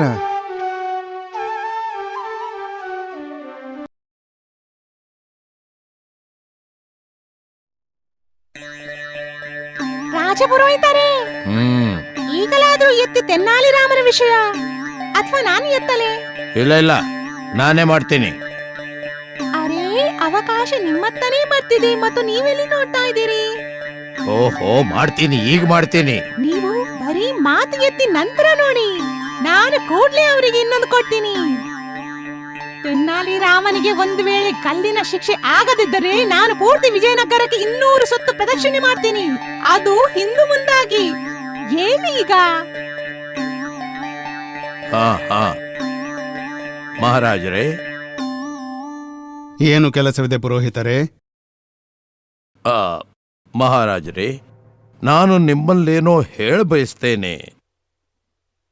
ಹೇಳಿ. ಈ ತೆನ್ನಾಲಿರಾಮ ಪಾಪಿಯಾಗಿದ್ದಾನೆ. ಏನು? ಅವರೊಂದು ತಪಸ್ವಿ ಸಾಧುವಿನ ಕೊಲೆ ಮಾಡಿದ್ದಾರೆ. ಹೌದು. ತೆನಾಲಿರಾಮ, ಇದೇನು ಕೇಳುತ್ತಿದ್ದೇವೆ ನಾವು? ಹೌದು ಮಹಾರಾಜರೇ, ನಾನು ಸ್ವತಃ ನನ್ನ ಕಣ್ಣಿನಿಂದಲೇ ಎಲ್ಲವನ್ನು ನೋಡಿದ್ದೇನೆ. ಅವರಿಂದಾಗಿ ಆ ನಿರ್ದೋಷಿ ಸಾಧುವಿನ ಪ್ರಾಣ ಹೋಗಿದೆ. ಮಹಾರಾಜರೇ, ಆ ಸಾಧುವಿನ ಪ್ರಾಣ ಹೋದುದೇನು ನಿಜವಾಗಿದೆ? ನಮ್ಮ ರಾಜ್ಯದಲ್ಲಿ ಒಬ್ಬ ನಿರ್ದೋಷಿ ಮನುಷ್ಯನ ಹತ್ಯೆ, ಮತ್ತು ಅದು ಒಬ್ಬ ಜವಾಬ್ದಾರಿ ವ್ಯಕ್ತಿಯ ಕೈಯಿಂದ. ಅಕ್ಷಮ್ಯ ಅಪರಾಧಗೈದಿರುವೆ ನೀನು ತೆನಾಲಿರಾಮ. ಇದಕ್ಕೆ ಕ್ಷಮೆಯೇ ಇಲ್ಲ. ಆದ್ರೆ ಮಹಾರಾಜರೇ, ನೀನು ಅಪರಾಧವನ್ನು ಒಪ್ಪಿಕೊಂಡಿರುವೆ ತೆನ್ನಾಲಿರಾಮ. ಇನ್ನು ಆದ್ರೆ ಹೋದ್ರೆ ಏನೂ ಬೇಡ. ತೆನಾಲಿರಾಮ, ನಿನ್ನ ಈ ಕೃತ್ಯದಿಂದ ನನಗೆ ಅತ್ಯಂತ ದುಃಖವಾಗಿದೆ. ಇದಕ್ಕಾಗಿ ನಿನಗೆ ಇಂತಹ ಶಿಕ್ಷೆಯನ್ನು ಅನುಭವಿಸಬೇಕಾಗುತ್ತೆ ಅಂದ್ರೆ ನೋಡುವವರು ಮಾತ್ರವಲ್ಲ, ಕೇಳುವವರು ಕೂಡ ಒಂದು ಪಾಠ ಕಲಿಬೇಕು. ಮಹಾರಾಜರೇ, ನಿಮ್ಮ ನಿರ್ಣಯ ಸರಿಯಾಗಿದೆ. ಹೌದು. ಇವನಿಗೆ ಯಾವ ಶಿಕ್ಷೆ ವಿಧಿಸುತ್ತೀರಿ ಮಹಾರಾಜರೇ? ಯಾವ ಶಿಕ್ಷೆ ವಿಧಿಸುವಿರಿ? ಸೇವಕರೇ, ಈಗಲೇ ತೆನ್ನಾಲಿರಾಮನನ್ನು ಅರಣ್ಯಕ್ಕೆ ಕರೆದೊಯ್ಯಿರಿ ಮತ್ತು ಅವನ ತಲೆಯಷ್ಟೇ ಮೇಲೆ ಕಾಣಿಸುವಂತೆ ಭೂಮಿಯಲ್ಲಿ ಹೂತು ಬಿಡಿ ಮತ್ತು ಆನೆಯ ಕಾಲುಗಳಿಂದ ತುಳಿಸಿಬಿಡಿ. ಮುಗೀತು ಎಂದೆಂದಿಗೂ ತೆನ್ನಾಲಿರಾಮನ ಕತೆ. ಸುಮ್ನಿರು. ಶಿಕ್ಷೆ ಅನುಭವಿಸುವುದಿನ್ನೂ ಬಾಕಿ ಇದೆ. ಹೌದು, ಇನ್ನು ಅದಕ್ಕೆ ಎಷ್ಟು ಸಮಯ ಉಳಿದಿದೆ?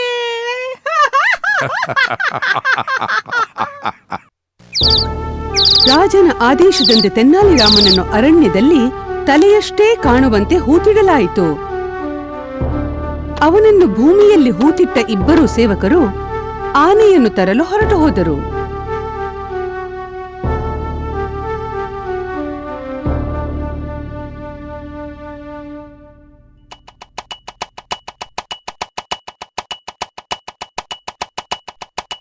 ಕೇಳಿ, ಇಲ್ಲಿ ಕೇಳಿ.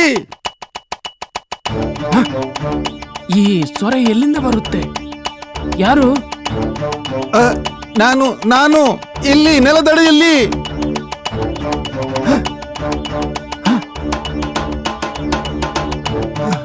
ನೀನು? ಅರೆ, ಯಾರು ನೀನು? ಅರೆ ಮತ್ತು ನಿನ್ನನ್ನು ಭೂಮಿಯಲ್ಲಿ ಹೂತಿಟ್ಟವರು ಯಾರು? ಅಯ್ಯ, ನನ್ನನ್ನು ಯಾರೂ ಹೂತಿಡ್ಲಿಲ್ಲ. ಮತ್ತೆ ನನ್ನ ಬೆನ್ನು ನಿನ್ನಂತೆಯೇ ಗೂನು ಬೆನ್ನಾಗಿತ್ತು. ಹೌದಾ? ಓರ್ವ ವೈದ್ಯರು ಹೇಳಿದ್ರು, ಭೂಮಿಯಲ್ಲಿ ಹೂತಿಟ್ಕೊಂಡ್ರೆ ಗೂನು ಹೊರಟಾಗುತ್ತೆ. ಏನು ಹೇಳ್ತಿದ್ದಿ? ಹೌದು. ಈಗ ನನ್ನನ್ನು ನಾನು ಹೂತಿಟ್ಟುಕೊಂಡು 24 ತಾಸು ಮುಗಿಯಿತು. ನೀನ್ ನನ್ನನ್ನು ಹೊರ ತೆಗೆದ್ರೆ ನನ್ನ ಬೆನ್ನಿನ ಗೂನು ಹೋಯ್ತೋ ಇಲ್ವೋ ಎಂದು ನಾನು ನೋಡಬಲ್ಲೆ.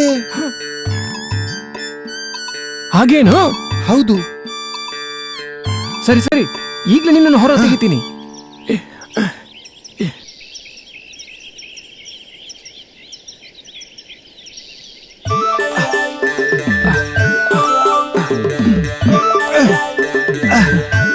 ಹಾಕಿದ್ರೆ ನಿನ್ನನ್ನು ಹೊರ ತೆಗಿಲೇಬೇಕು.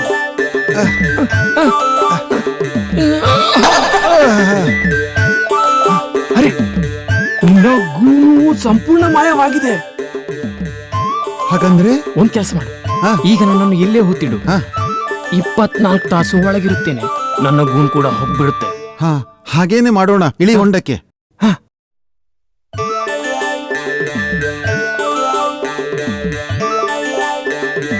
ಹಾಕು ಹಾಕು, ಮಣ್ಣ ಹಾಕು. ಇನ್ನು ಸ್ವಲ್ಪ ಹಾಕು, ಇನ್ನು ಸ್ವಲ್ಪ ಹಾಕು. ಸರಿ ಸರಿ. ಇನ್ನು 24 ತಾಸು ತಿಳಿತಲ್ಲ, ಬರ್ತೀನಿ. ಆ ಮನುಷ್ಯನನ್ನು ನೆಲದಲ್ಲಿ ಹೂತಿಟ್ಟು ತೆನ್ನಾಲಿರಾಮ ಹೊರಟು ಹೋದ.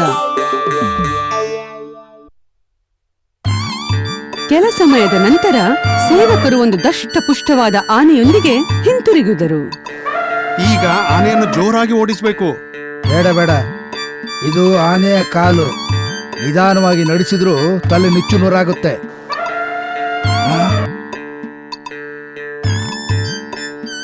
ಗಣೇಶ್, ಕೋಶಿ ಮತ್ತು ತೆನ್ನಾಲಿರಾಮನಲ್ಲ. ತೆನ್ನಾಲಿರಾಮನಲ್ಲ? ಹೌದು. ಹೀಗಾಗುವುದು ಹೇಗೆ ಸಾಧ್ಯ? ನಾವೇ ಅವನನ್ನು ಭೂಮಿಯಲ್ಲಿ ಹೂತಿಟ್ಟಿದ್ದೆವು. ಈಗ ಅವನ ಜಾಗದಲ್ಲಿ ಬೇರೊಬ್ಬನಿರುವುದು ಅಷ್ಟು ಸುಲಭವಾದ ಮಾತಲ್ಲ. ಮೊದಲು ಹತ್ತಿರ ಹೋಗಿ ನೋಡೋಣ. ಆಗ್ಲಿ. ನಿಜ ಸಂಗತಿ ಏನು ಅಂತ. ಸರಿ.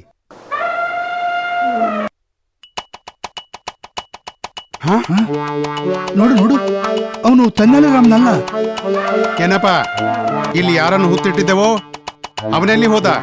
ಮತ್ತು ನೀನು ಇಲ್ಲಿಗೆ ಹೇಗೆ ಬಂದೆ?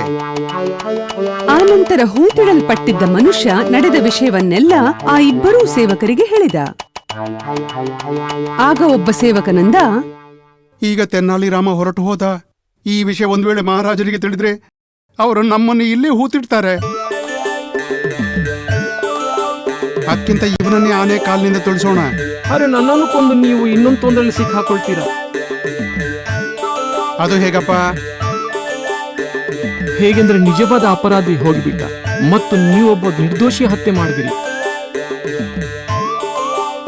ಈ ಎರಡು ವಿಷಯ ಮಹಾರಾಜರಿಗೆ ತಿಳಿಯಲು ಹೆಚ್ಚು ವೇಳೆ ಹಿಡಿಯದು. ಒಮ್ಮೆ ಮಹಾರಾಜರಿಗೆ ಈ ವಿಷಯ ತಿಳಿದ್ರೆ ಅವರು ನಿಮ್ಮೊಂದಿಗೆ ಎಂತಹ ವ್ಯವಹಾರ ಮಾಡ್ಯಾರ ಗೊತ್ತೇ? ಅಯ್ಯೋ ದೇವ್ರೆ, ಈಗೇನ್ ಮಾಡ್ಲಿ ನಾವು?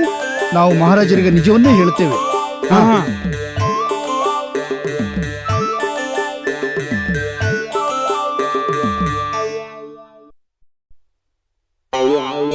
ಈ ಮಾತುಕತೆ ನಡೆಯುತ್ತಿರುವಾಗ ಒಬ್ಬ ವೃದ್ಧ ಅಲ್ಲಿಗೆ ಬಂದು ಹೇಳಿದ, ಏನಾಯ್ತು? ಏನಾದ್ರೂ ಸಮಸ್ಯೆ ಇದೆಯೇ?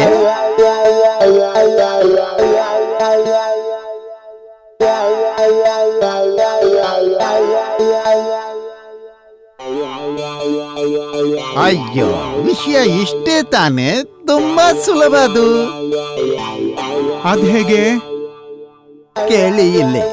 ನೀವೀಗ ಭೂಮಿಯಲ್ಲಿ ಹೂತಿಟ್ಟ ಈ ಮನುಷ್ಯನನ್ನ ಬಿಟ್ಬಿಡಿ.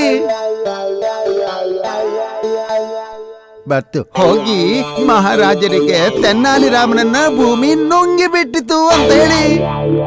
ಏನು? ಈಗಲ್ಲಿ ಅವನ ಸುಳಿವೇ ಇಲ್ಲ ಅಂತ ಹೇಳಿ. ಇದಂತೂ ಸುಂದರ ಉಪಾಯ. ಒಳ್ಳೆದಾಯ್ತು, ಒಳ್ಳೆದಾಯ್ತು.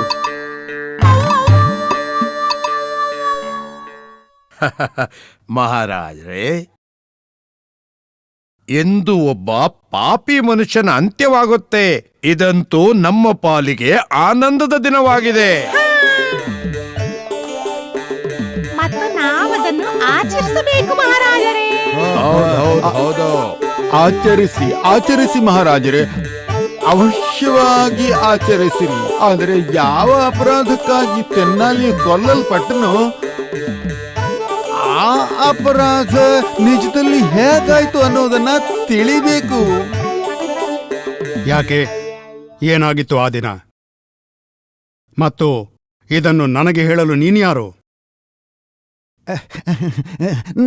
ನಾನೊಬ್ಬ ಸಾಮಾನ್ಯ ಮನುಷ್ಯ ಮಹಾರಾಜರೇ. ಆದರೆ ಈ ನಿಮ್ಮ ಕೋಟಯ್ಯ ಆ ದಿನದ ಪೂರ್ತಿ ಘಟನೆಯನ್ನು ಕಣ್ಣಾರೆ ಕಂಡಿದ್ದಾರೆ.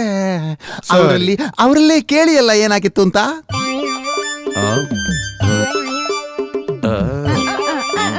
ಅದು ಅದು ಅಂದ್ರೆ ಮಹಾರಾಜರೇ, ಆ ದಿನ ಆ ಸಾಧು ಮಹಾರಾಜರನ್ನು ತೆನ್ನಾಲಿ ನೀರಿಗೆ ಎಸೆದು ಬಿಟ್ಟ ಮತ್ತು ಅವರು ಸತ್ತರು. ಹೌದೇ? ತೆನ್ನಾಲಿ ನೀರಿಗೆ ಎಸೆದು ಬಿಟ್ಟನೆ? ಅಲ್ಲಲ್ಲ, ಅವರಲ್ಲ. ಆದ್ರೆ ಅವರೊಂದಿಗಿದ್ದ ಇನ್ನೊಬ್ಬ ಮನುಷ್ಯ. ಆ ಮನುಷ್ಯ ಹೇಗಿದ್ದ? ನಿಜವನ್ನು ನಿಜದಂತೆ ಹೇಳು, ಇಲ್ದಿದ್ರೆ ನಿನ್ನನ್ನು ಕೂಡ ಆನೆಯ ಕಾಲಡಿಗೆ. ಬೇಡ, ನಾನ್ ಹೇಳ್ತೀನಿ, ಎಲ್ಲ ಹೇಳ್ತೀನಿ. ಮಹಾರಾಜರೇ, ತೆನ್ನಾಲಿ ರಾಮನೊಂದಿಗೆ ಹೋದ ಮನುಷ್ಯ ಹುಚ್ಚನಾಗಿದ್ದ. ಅಲ್ದೆ ಆ ಸಾಧು ಕೂಡ ಕೆಟ್ಟವನು. ಏನು? ಹೌದು, ಅವನು ಜನರಿಗೆ ಪ್ರಶ್ನೆ ತಪ್ಪುವ ಔಷಧಿ ಕೊಟ್ಟು ಸುಲಿಗೆ ಮಾಡ್ತಿದ್ದ. ಅವನ ರಹಸ್ಯವನ್ನು ಬಯಲಿಗೆ ಎಳೆಯಲು ತೆನ್ನಾಲಿ ರಾಮ ಒಬ್ಬ ಹುಚ್ಚನೊಂದಿಗೆ ಅಲ್ಲಿಗೆ ಹೋಗಿದ್ದ.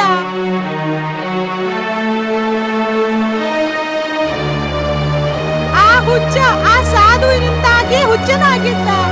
ಹುಚ್ಚತನದಿಂದ ಅವ ಆ ಸಾಧುವನ್ನು ನೀರಿಗೆ ಎಸೆದಿದ್ದ.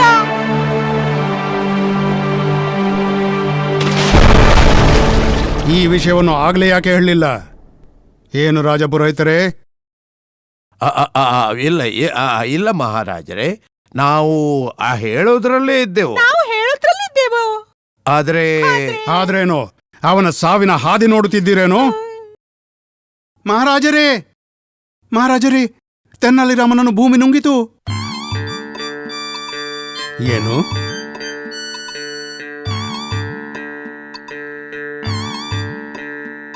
ಭೂಮಿ ನುಂಗಿತು ಅಂತೀರೇನು ನೀವು? ಇದೇನು? ಇವರು ಆ ಸಮಯದಲ್ಲಿ ಅಲ್ಲೇ ಇದ್ರು. ಸೇವಕರ ಈ ಮಾತಿನಿಂದ ರಾಜನಿಗೆ ಏನೋ ಹೊಳೆಯಿತು. ಅವರು ಸಂತುಷ್ಟರಾಗಿ ಹೇಳಿದರು, ನುಂಗಿದರೆ ನುಂಗಲಿ, ಸತ್ತರೆ ಸಾಯಲಿ ತೆನ್ನಾಲಿ ರಾಮ. ಏನು? ಯಾಕೆ ಮಹಾರಾಜರೇ? ಸ್ವಲ್ಪ ವೇಳೆಯಲ್ಲೇ ತಿಳಿತೆ ನಿಮ್ಗೆ. ಏಕೆಂದ್ರೆ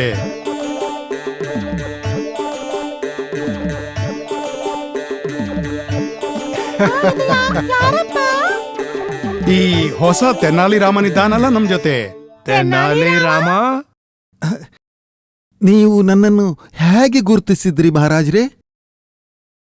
ತೆನ್ನಾಲಿ ರಾಮ ಈ ಸೇವಕರಿಗೆ ಅರಣ್ಯದಲ್ಲಿ ಭೇಟಿಯಾಗಿ ಸತ್ಯ ಅಸತ್ಯದ ನಿರ್ಣಯ ಮಾಡಲು ನಿನ್ನನ್ನು ಬಿಟ್ರೆ ಯಾರಿಗೆ ತಾನೇ ಬರಲು ಸಾಧ್ಯ? ವಾ, ನನ್ಗೆ ನನ್ನ ತೆನ್ನಾಲಿ ಮತ್ತೆ ಸಿಕ್ಕಿದ.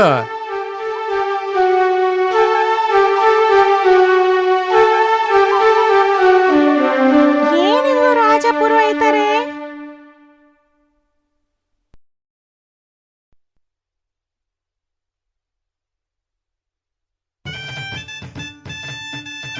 ಒಮ್ಮೆ ಮಹಾರಾಜ ಕೃಷ್ಣದೇವರಾಯನ ರಾಜಸ್ಥಾಪನೆಯ ದಿನವನ್ನು ಬಹು ವಿಜೃಂಭಣೆಯಿಂದ ಆಚರಿಸಲಾಯಿತು.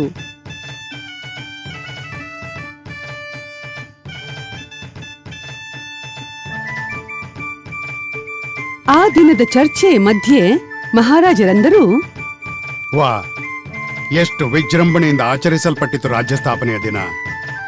2-3 ದೇಶಗಳ ಪ್ರತಿನಿಧಿಯವರನ್ನು ಬಿಟ್ರೆ ಎಷ್ಟೋ ದೇಶಗಳ ರಾಜರು ಮತ್ತು ಪ್ರಧಾನ ವ್ಯಕ್ತಿಗಳಿದ್ರು ಮಹಾರಾಜರೇ. ಹೌದು, ಅಲ್ಲೇ ಸುಂದರವಾದ ಕಾಣಿಕೆಗಳನ್ನು ಅವರು ನಮಗೆತ್ತರು ಮಹಾರಾಜರೇ. ಹೌದು, ನೋಡಿಲ್ಲ ಈ ಹೂದಾನಿಗಳು ಎಷ್ಟು ಸುಂದರವಾಗಿವೆ. ಈ ಹೂದಾನಿಗಳನ್ನು ಯಾರಪ್ಪ ನೀಡಿತ್ತು? ಇದನ್ನು ವಿಲಾಸಪುರದ ಮಾಧವ ಸಿಂಹರಾಜರು ಕಾಣಿಕೆಯಾಗಿದ್ದರು ಮಹಾನುಭಾವರೇ. ಎಷ್ಟು ಆಕರ್ಷಕ ಹಾಗೂ ನಾಜುಕಾಗಿದೆ ಈ ಹೂದಾನಿ. ವಾ, ಹೌದು ಮಹಾರಾಜರೇ. ಆದ್ರೆ ಮಹಾರಾಜರೇ, ನಾವು ತುಂಬಾ ಜಾಗರೂಕತೆಯಿಂದ ಇಡಬೇಕಾಗುತ್ತದೆ ನೋಡಿ. ಇಲ್ಲದಿದ್ದರೆ ಇದನ್ನು ನಾಶಗೊಳಿಸುವವರ ಸಂಖ್ಯೆ ಏನು ಕಡಿಮೆ ಇಲ್ಲ ಇಲ್ಲಿ ನಮ್ಮಲ್ಲಿ, ಅಲ್ಲವೇ ಮಹಾರಾಜರೇ? ಹೌದೌದು, ಸರಿ. ಈ ಹೂದಾನಿಗಳ ಒಳ್ಳೆ ವ್ಯವಸ್ಥೆ ಮಾಡಬೇಕು. ವೆಂಕಟ, ಪ್ರಣಾಮ ಮಹಾರಾಜರೇ. ವೆಂಕಟ, ಕೇಳು. ಈ 4 ಹೂದಾನಿಗಳು ನಮಗೆ ಕಾಣಿಕೆಯಾಗಿ ದೊರೆತಿವೆ. ಇವುಗಳ ಕಾಳಜಿ ಸರಿಯಾಗಿ ತಗೋ. ಆಗ್ಲಿ ಮಹಾರಾಜರೇ. ಮತ್ತೊಂದು ವಿಷಯ, ಅವುಗಳನ್ನು ಸ್ವಚ್ಛವಾಗಿ ಇಡುವುದಷ್ಟೇ ಅಲ್ಲ, ಅವು ತುಂಡಾಗಬಾರ್ದು. ಇದನ್ನು ಗಮನದಲ್ಲಿಟ್ಟುಕೋ. ನೀನು ವಿಶ್ವಾಸನೀಯನು, ಆದ್ದರಿಂದಲೇ ಈ ಕಾರ್ಯ ನಿನಗೊಪ್ಪಿಸುತ್ತೇನೆ. ಇದು ನಿಮ್ಮ ಹಿರಿತನ ಮಹಾರಾಜರೇ.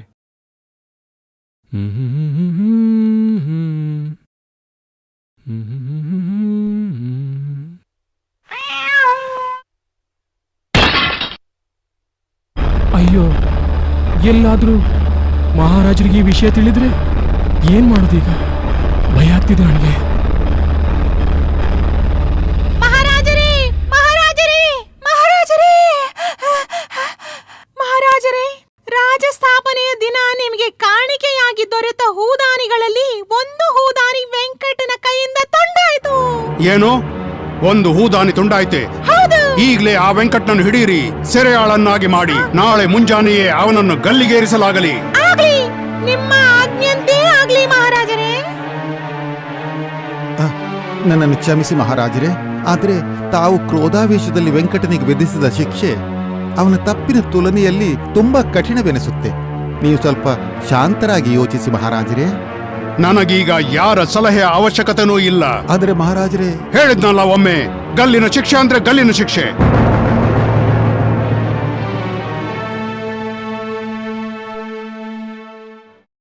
ರಾಜನೆದುರು ತನ್ನ ಬೇಳೆ ಬೆಳೆಯುವುದಿಲ್ಲ ಎಂದು ತೆನಾಲಿರಾಮ ಸುಮ್ಮನೇನೂ ಆದ. ಆದರೆ ಆವೇಶವನ್ನು ನಿಯಂತ್ರಣಕ್ಕೆ ತರಲಾಗದಿದ್ದರೆ ಅವನೆಂತ ತೆನಾಲಿರಾಮ?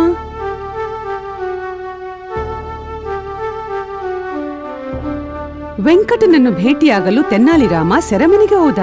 ಆಗ ವ್ಯಾಕುಲತೆಯಿಂದ ವೆಂಕಟನಂದ, ತೆನಾಲಿರಾಮರೇ, ಹೂದಾನಿ ತುಂಡಾದದ್ದು ಕೇವಲ ಆಕಸ್ಮಿಕ. ಅದು ಬೆಕ್ಕಿನ ಡಿಕ್ಕಿಯಿಂದ ಬಿತ್ತು. ನಂದೇನು ತಪ್ಪಿಲ್ಲ ತೆನಾಲಿರಾಮರೇ. ಹಾ, ನನಗೆ ನಿನ್ ಮಾತಿನಲ್ಲಿ ನಂಬಿಕೆ ಇದೆ. ಆ ಹೂದಾನಿಯನ್ನು ನೀನು ಒಡೆದಿಲ್ಲ. ಹಾಗಾದರೆ ಈ ವಿಷಯವನ್ನು ನೀವು ಮಹಾರಾಜರಿಗೆ ತಿಳಿಸಿ. ಅವರು ನಿಮ್ಮ ಮಾತನ್ನೇ ಕೇಳ್ತಾರೆ. ಅವರೀಗ ನನ್ನ ಯಾವುದೇ ಮಾತನ್ನು ಕೇಳೋ ಮನಸ್ಥಿತಿಯಲ್ಲಿಲ್ಲ.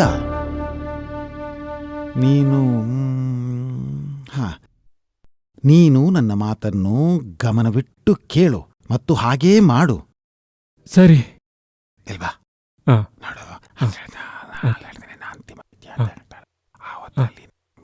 ಮಾಡು, ಆಯ್ತಾ? ಆಯ್ತಾಯ್ತು.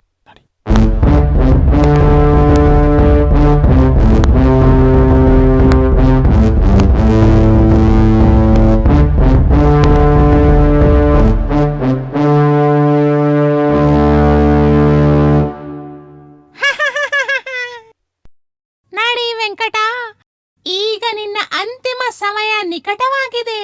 ಹಾ ವೆಂಕಟ, ಹೇಳು, ನಿನ್ನದೇನಾದರೂ ಅಂತಿಮ ಇಚ್ಛೆ ಇದೆಯೇ? ಮಹಾರಾಜರು ಅವಶ್ಯವಾಗಿ ಪೂರೈಸುವರು. ಮಹಾರಾಜರೇ, ನಾನು ಪ್ರಾಮಾಣಿಕತೆಯಿಂದ ನಿಮ್ಮ ಸೇವೆಗೆ ಇದೆ. ಆದ್ರೆ ನಿನ್ನೆ ನನ್ನ ಕೈಯಿಂದ ಅಕ್ಷಮ್ಯ ಅಪರಾಧವಾಯಿತು. ಯಾವ ಹೂದಾನಿಯಿಂದ ನನ್ನ ಪ್ರಾಣ ವಿಪತ್ತಿಗೊಳಗಾಯ್ತೋ ಆ ಹೂದಾನಿಯನ್ನು ನಿಮ್ಮ ಉಪಸ್ಥಿತಿಯಲ್ಲಿ ಕೊನೆಗೊಮ್ಮೆ ನೋಡೋ ಇಚ್ಛೆ ಇದೆ ನನಗೆ. ಸರಿ, ಇವನನ್ನು ಕರೆದೊಯ್ಯಿರಿ. ನಡಿ ರಾಜಪುರೋಹಿತರೇ.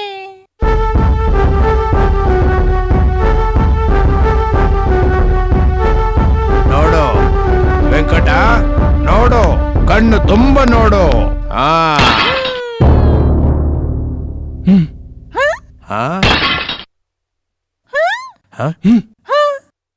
ಏನಿದು ವೆಂಕಟ? ಯಾವ ತಪ್ಪಿಗೆ ನಿನಗೆ ಗಲ್ಲಿನ ಶಿಕ್ಷೆ ಆಯಿತೋ ಅದನ್ನೇ ನೀನು 2ನೇ ಬಾರಿ ಮಾಡಿದೆ. ಹೌದು ಮಹಾರಾಜರೇ, ಈಗ ಈ ತಪ್ಪಿಗೆ ಮತ್ತೆ 10 ಬಾರಿ ನನ್ನನ್ನು ಗಲ್ಲಿಗೇರಿಸಿ. ನೋಡಿ ನೋಡಿ, ಏನು ಉದ್ದಟತನವಿದು ನೋಡಿ.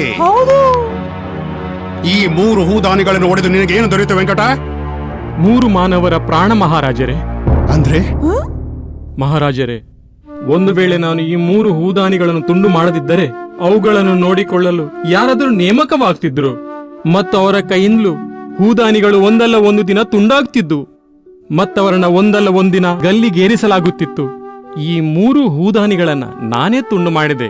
ಆದ್ದರಿಂದ ಅನ್ಯ 3 ಮಾನವರ ಪ್ರಾಣ ನನ್ನಿಂದಾಗಿ ಉಳಿಯಿತು ಮಹಾರಾಜರೇ. ನನ್ನನ್ನು ಕ್ಷಮಿಸು ವೆಂಕಟ.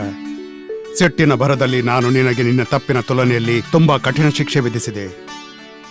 ಯಾವುದೇ ಹೂದಾನಿಗಿಂತ ನನಗೆ ನನ್ನ ಪ್ರಜೆಗಳ ಸೇವಕರ ಪ್ರಾಣ ಅಮೂಲ್ಯವಾಗಿದೆ. ಇವನನ್ನು ಬಿಟ್ಟು ಬಿಡಿ ವೆಂಕಟ.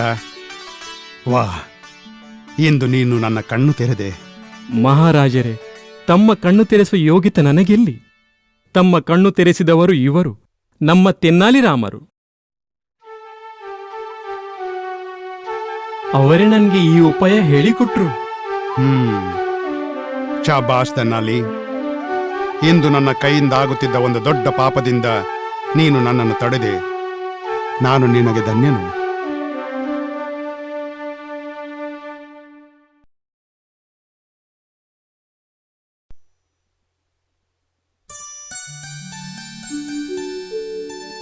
ಒಂದು ಸಂಜೆ ತೆನ್ನಾಲಿ ರಾಮ ರಾಜಮಹಲಿನಿಂದ ತುಂಬಾ ಆನಂದದಿಂದ ಮನೆಗೆ ಬಂದರು.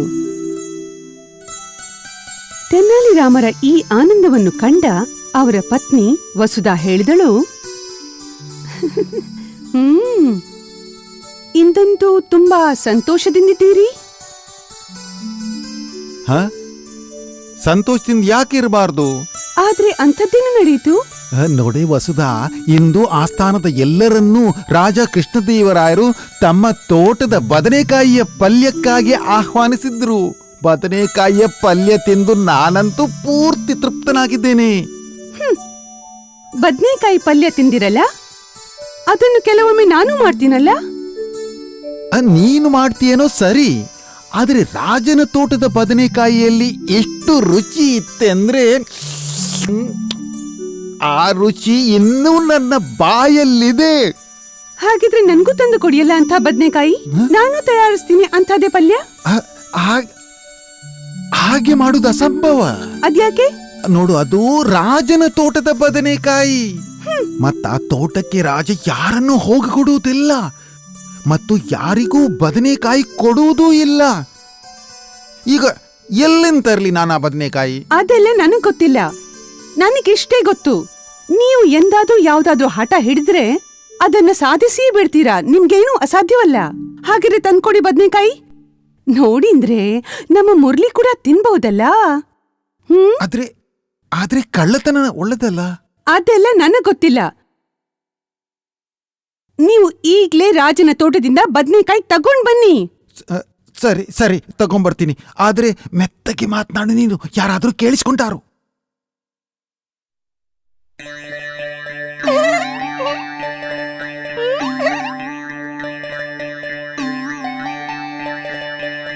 ತೆನ್ನಾಲಿ ರಾಮ ಮತ್ತು ಕಳ್ಳತನ? ಎಲ್ಲ ಕಳ್ಳ, ನಿನ್ಗೀಗ್ಲೇ ತಿಳಿಯುತ್ತೆ ಈ ಬದನೆಕಾಯಿ ಎಷ್ಟು ದುಬಾರಿ ಆಗುತ್ತೆ ನಿನ್ಗೆ ಅಂತ.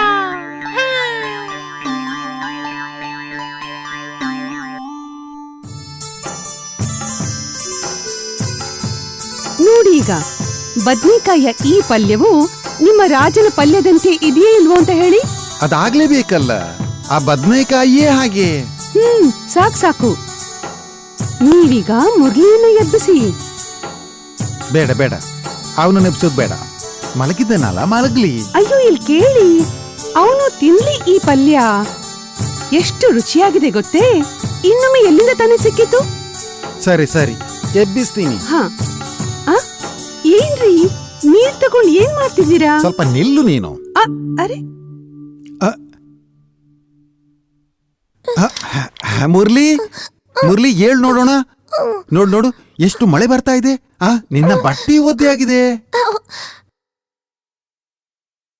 ಅಪ್ಪ, ತುಂಬಾ ಮಳೆ ಬರುತ್ತಾ? ತುಂಬಾ ಮಳೆ ಬಂತು. ನಡಿ, ಬೇಗ ಬಟ್ಟೆ ಬದಲಾಯಿಸು. ಇನ್ನು ಊಟ ಕೂಡ ಮಾಡ್ಲಿಕ್ಕಿದೆ ನಮ್ಗೆ. ಬೇಡ ಅಪ್ಪ, ನಂಗೆ ಊಟ ಬೇಡ. ಮುರಳಿ, ಊಟ ಯಾಕ್ ಬೇಡ? ನೋಡು, ಇವತ್ತು ರಾಜನ ತೋಟದ ಬದ್ನೆಕಾಯಿಂದ ಪಲ್ಯ ಮಾಡಿದ್ದೀನಿ. ಏನು ಅಮ್ಮ, ರಾಜನ ತೋಟದ ಬದನೆಕಾಯಿ ಪಲ್ಯ? ಹಾ ಹಾ, ನಡಿ ಬೇಗ ಬಾ.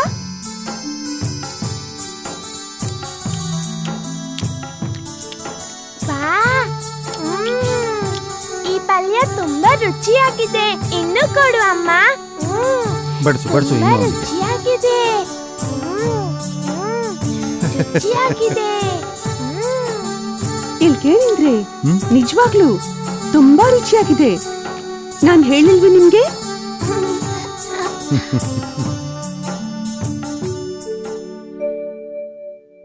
ನನ್ನ ತೋಟದ ಬದನೆಕಾಯಿಗಳ ಕಳ್ಳತನ ಅದು ತೆನಾಲಿರಾಮ? ಮಹಾರಾಜರೇ, ಇದು ನಿಮ್ಮ ಅಪಮಾನ. ಇನ್ನು ಬಿಡುವನಲ್ಲ ನಾನು. ಚತುರ ಚತುರ ಅಂತ ಹೇಳಿ ಸೊಕ್ಕು ಬಂದಿದ್ದೆ ಅವನಿಗೆ. ಹೋಗು, ಕರ್ಕೊಂಡು ಬಾ ಅವನನ್ನ. ಇಂತಹ ಶಿಕ್ಷೆ ವಿಧಿಸ್ತೇನೆ ಅಂದ್ರೆ ಜೀವನವಿಡೀ ಬದನೆಕಾಯಿ ಪದಾರ್ಥದ ಹೆಸರೆತ್ತಬಾರದು. ಮಹಾರಾಜರೇ, ನೀವು ಕರೆಸಿದ್ರಾ? ತೆನಾಲಿ, ಇದೇನು ಕೇಳುತ್ತಿದ್ದೇನೆ ನಾನು? ಏನು ಮಹಾರಾಜರೇ? ನಿನ್ನೆ ನೀನು ನನ್ನ ತೋಟದಿಂದ ಬದನೆಕಾಯಿ ಕದ್ದೆಯಾ? ಮಹಾರಾಜರೇ, ಇದೆಂತಹ ಆರೋಪ? ನಾನ್ಯಾಕೆ ನಿಮ್ಮ ತೋಟದಿಂದ ಬದನೆಕಾಯಿ ಕದೀಲಿ? ನಿನ್ನೆ ಸಂಜೆ ನೀವೇ ನಮ್ಗೆ ಆಮಂತ್ರಣ ಕೊಟ್ಟಿರಿ ಅಲ್ವಾ? ಏನೇ ತೆನಾಲಿ ನಿಜ ಹೇಳ್ತಿದ್ದಾನೇನೋ? ಇದೆಂತ ಮಾತು ಮಹಾರಾಜರೇ? ಅಂದ್ಹಾಗೆ ನಮ್ಮವರು ನಿಮ್ಮ ತೋಟದ ಬದ್ನೆಕಾಯಿ ಎಂದೂ ಕದೀಲಿಕ್ಕಿಲ್ಲ. ನಮ್ಮವರಿಗೆ ಬದ್ನೆಕಾಯಿ ಪಲ್ಯ ಅಂದ್ರೆ ತುಂಬಾ ಇಷ್ಟ. ಒಂದ್ ವೇಳೆ ಅವರು ನಿಮ್ಮ ನಿಯಮಕ್ಕೆ ವಿರುದ್ಧವಾಗಿ ವರ್ತಿಸಿದ್ರೆ ಅವರಿಗೆ ಈ ಪಲ್ಯ ಮತ್ತೆ ದೊರೆತಿತೆ? ನಿನ್ನ ಮಾತು ನಿಜ. ಆದ್ರೆ ನನ್ನ ತೋಟದಲ್ಲಿ ಬದ್ನೆಕಾಯಿ ಕಳವಾಗಿದೆ, ಅದೂ ನಿಜ. ಮತ್ತ ಕಳ್ಳತನ ಮಾಡಿದ್ಯಾರು?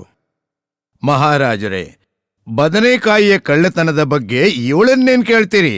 ಇದಂತೂ ಇಲಿಯ ಸಾಕ್ಷಿ ಬೆಕ್ಕು. ನಾನು ಇವರ ಮಗನನ್ನು ಕರೆತರಲು ಕೋಟೆಯನ್ನನ್ನು ಕಳಿಸಿದ್ದೀನಿ.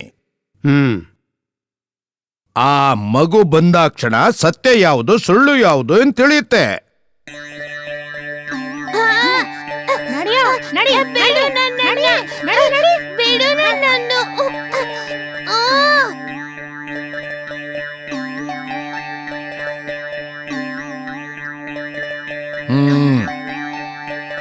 ಮುರಳಿ, ಹೇಳು, ನಿಜ ಹೇಳು. ನಿನ್ನೆ ರಾತ್ರಿ ನೀನ್ ಏನ್ ತಿಂದಿದ್ದೆ? ರಾಜನ ತೋಟದ ಬದನೆಕಾಯಿ ಪಲ್ಯ.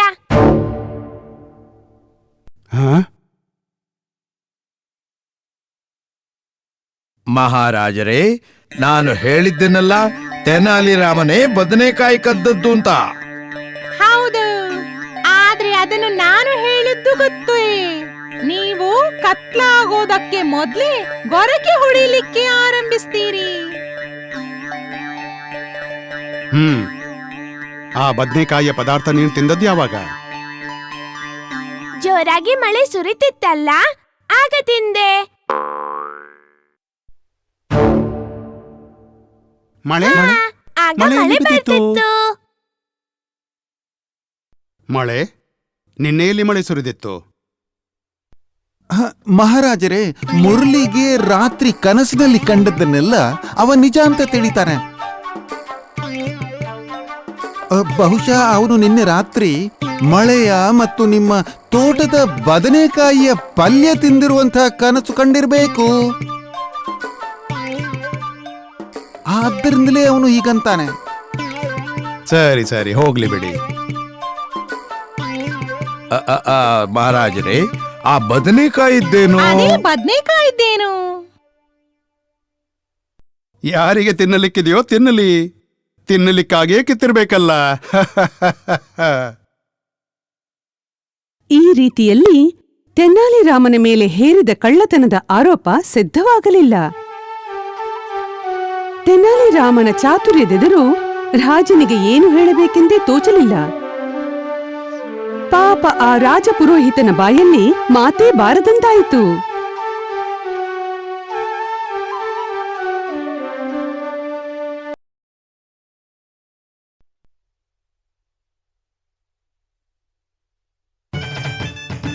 ಒಂದು ದಿನ ವಿಜಯನಗರದ ರಾಜ ಕೃಷ್ಣದೇವರಾಯನ ಆಸ್ಥಾನ ತುಂಬಿತ್ತು. ರಾಜಕಾರಭಾರಿಯ ಕೆಲಸ ನಡೆದಿತ್ತು. ಆಗ ನಗರದ ಒಬ್ಬ ಧನಿಕ ಅಳುತ್ತಾ ಬೊಬ್ಬಿಡುತ್ತಾ ಆಸ್ಥಾನಕ್ಕೆ ಆಗಮಿಸಿದ.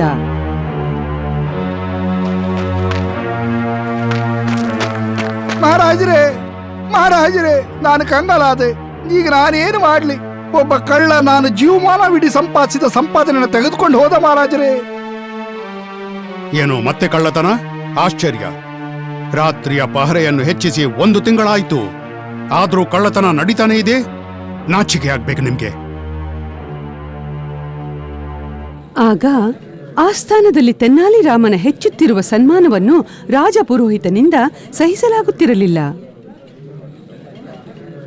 ತೆನ್ನಾಲಿ ರಾಮನಿಗೆ ತೊಂದರೆ ಕೊಡುವ ಅವಕಾಶ ದೊರೆಯುತ್ತಲೇ ಕೋಟಯ್ಯ ರಾಜಪುರೋಹಿತನಲ್ಲಿ ಹೇಳಿದ, ರಾಜಪುರೋಹಿತರೇ, ಹಾ, ಅವಕಾಶ ತಾನಾಗೇ ಬಂದಿದೆ, ಪಡೆದುಕೊಳ್ಳಿ ಇದರ ಲಾಭ. ಅರ್ಥವಾಯ್ತು, ಅರ್ಥವಾಯ್ತು. ಮಹಾರಾಜರೇ, ನೀವು ಇಷ್ಟೊಂದು ಎಚ್ಚರಿಕೆ ವಹಿಸಿನೂ ಕೂಡ ಕಳ್ಳ ಸಿಕ್ಕಿ ಬಿದ್ದಿಲ್ಲ ಅಂದ್ರೆ ಈ ಕಳ್ಳ ಮಹಾ ಕದೀಮನಾಗಿರ್ಬೇಕು.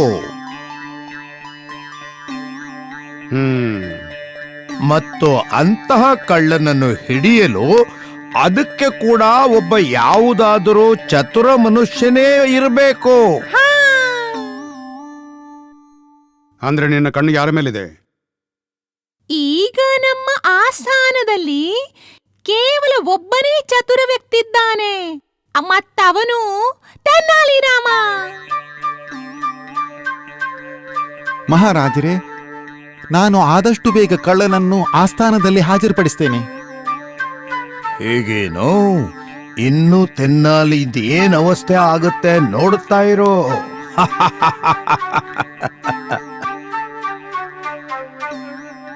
ತೆನ್ನಾಲಿ ರಾಮ ಒಬ್ಬ ಧನಿಕನ ಕಿವಿಯಲ್ಲಿ ಏನೋ ಗುಸುಗುಸು ಮಾತನಾಡಿದ. ಆಮೇಲೆ ಹೊರಗೆ ಹೋದ. ಆಗ ಒಬ್ಬ ಕಳ್ಳ ಒಳಗೆ ನುಗ್ಗುತ್ತಾನೆ.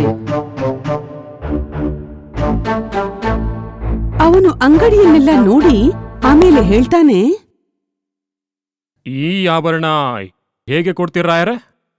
ಇದೇ 500 ಚಿನ್ನದ ನಾಣ್ಯ ತಗೊಳುತ್ತೆ. ಹಾಗೇನೋ? ಸರಿ, ಇರ್ಲಿ ಬಿಡಿ, ನಾನು ಹೀಗೆ ಕೇಳಿದೆ.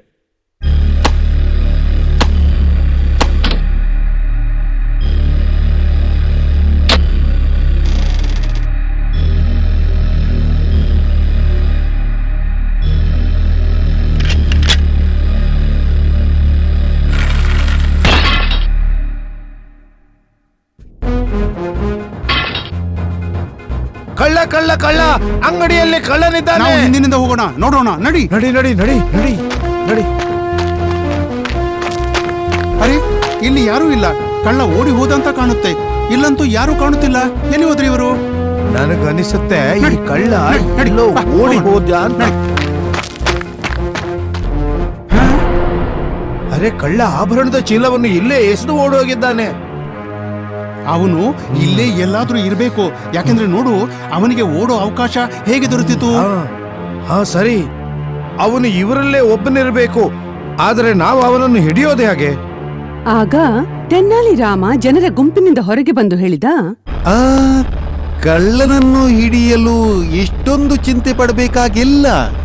ಈ ಗುಂಪಿನಲ್ಲಿ ಯಾರ ಕೈ ಮತ್ತು ಬಟ್ಟೆ ಕೆಂಪು ಬಣ್ಣದಿದೆಯೋ ಅವನೇ ಕಳ್ಳ. ಅವನನ್ನೇ ಹಿಡೀರಿ. ತೆನಾಲಿ ರಾಮನ ಮಾತನ್ನು ಕೇಳುತ್ತಲೇ ಕಳ್ಳ ತನ್ನ ಕೈ ಮತ್ತು ಬಟ್ಟೆಯತ್ತ ನೋಡಿದ. ಅವು ಕೆಂಪಗಾಗಿದ್ದವು. ಸೈನಿಕರು ಕೂಡಲೇ ಅವನನ್ನು ಹಿಡಿದರು. ಮರುದಿನವೇ ರಾಜನೆದುರು ತಂದು ನಿಲ್ಲಿಸಿದರು. ಮಹಾರಾಜರೇ, ನಮ್ಮ ರಾಜ್ಯದಲ್ಲಿ ಕಳ್ಳತನ ಮಾಡೋ ಕಳ್ಳ ಇವನೇ. ನಿನ್ನೆ ರಾತ್ರಿ ಇವನ ಕೈಗಳನ್ನು ನೋಡಿದಾಗ ಕೆಂಪು ಬಣ್ಣದಾಗಿತ್ತು.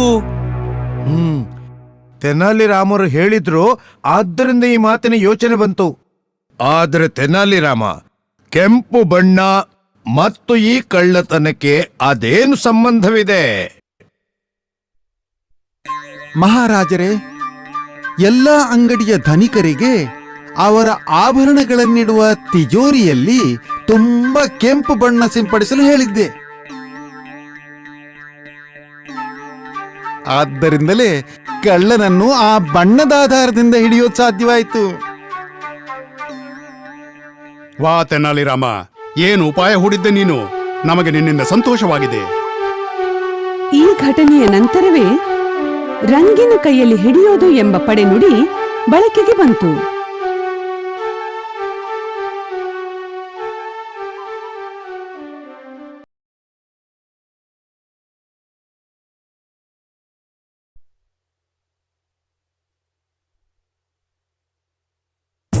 ಒಮ್ಮೆ ವಿಜಯನಗರದ ರಾಜನ ಆಸ್ಥಾನಕ್ಕೆ ದಿಲ್ಲಿಯಿಂದ ಒಬ್ಬ ಪಹಿಲ್ವಾನ ಆಗಮಿಸಿದ.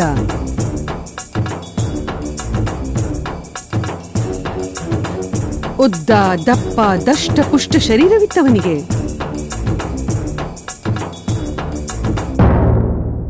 ಅವನನ್ನು ಕಂಡ ರಾಜಪುರೋಹಿತ ಕೋಟಾಯನಿಗಂದ, ನೋಡಿ ನೋಡಿ, ಅಬ್ಬಬ್ಬಾ, ಎಂಥ ಶರೀರವಪ್ಪ ಇದು. ಭೀಮನು ಹೀಗೆ ಇರ್ಬೇಕಲ್ಲ? ಹೌದು, ಅವನು ಕೂಡ ಹೀಗೆ ಇರ್ಬೇಕು. ಸುಮ್ನಿರೋ, ಇದು ತಮಾಷೆಗೆ ಸಮಯವಲ್ಲ ಕೊಟ್ಟಯ್ಯ. ಸರಿ ಸರಿ, ಆದ್ರೆ ನಿಜವಾಗಿಯೂ ಒಂದು ಬೆಟ್ಟದಂತಿದ್ದಾನೆ.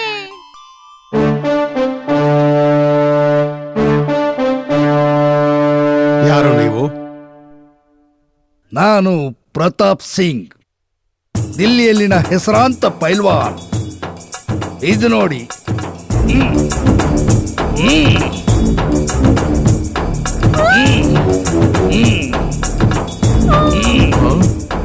ಇಂದಿನವರೆಗೆ ಯಾರಿಗೂ ನನ್ನನ್ನು ಸೋಲಿಸಲಾಗಲಿಲ್ಲ. ವಾ, ತುಂಬಾ ಶೂರನಂತೆ ಕಾಣುವಿ. ನಿನ್ನ ದರ್ಶನವಾದುದು ನಮ್ಮ ಸೌಭಾಗ್ಯವೇ ಅನ್ನು. ನಾನು ನಿನಗೆ ಯೋಗ್ಯ ಬಹುಮಾನ ನೀಡಿ ನಿನ್ನನ್ನು ಗೌರವಿಸುವೆ. ಧನ, ಸಂಪತ್ತು, ವಜ್ರ, ವೈಡೂರ್ಯ ಬೇಡ ನನಗೆ. ಮತ್ತೆ ನಿಮ್ಮ ರಾಜ್ಯದಲ್ಲಿ ನನ್ನೊಂದಿಗೆ ಯಾರಾದರೂ ಕುಸ್ತಿ ಆಡ್ಯಾರೇ? ನನ್ನೊಂದಿಗೆ ಕುಸ್ತಿ ಆಡಿದ್ರಿ, ಅದೇ ನನಗೆ ದೊಡ್ಡ ಸನ್ಮಾನ.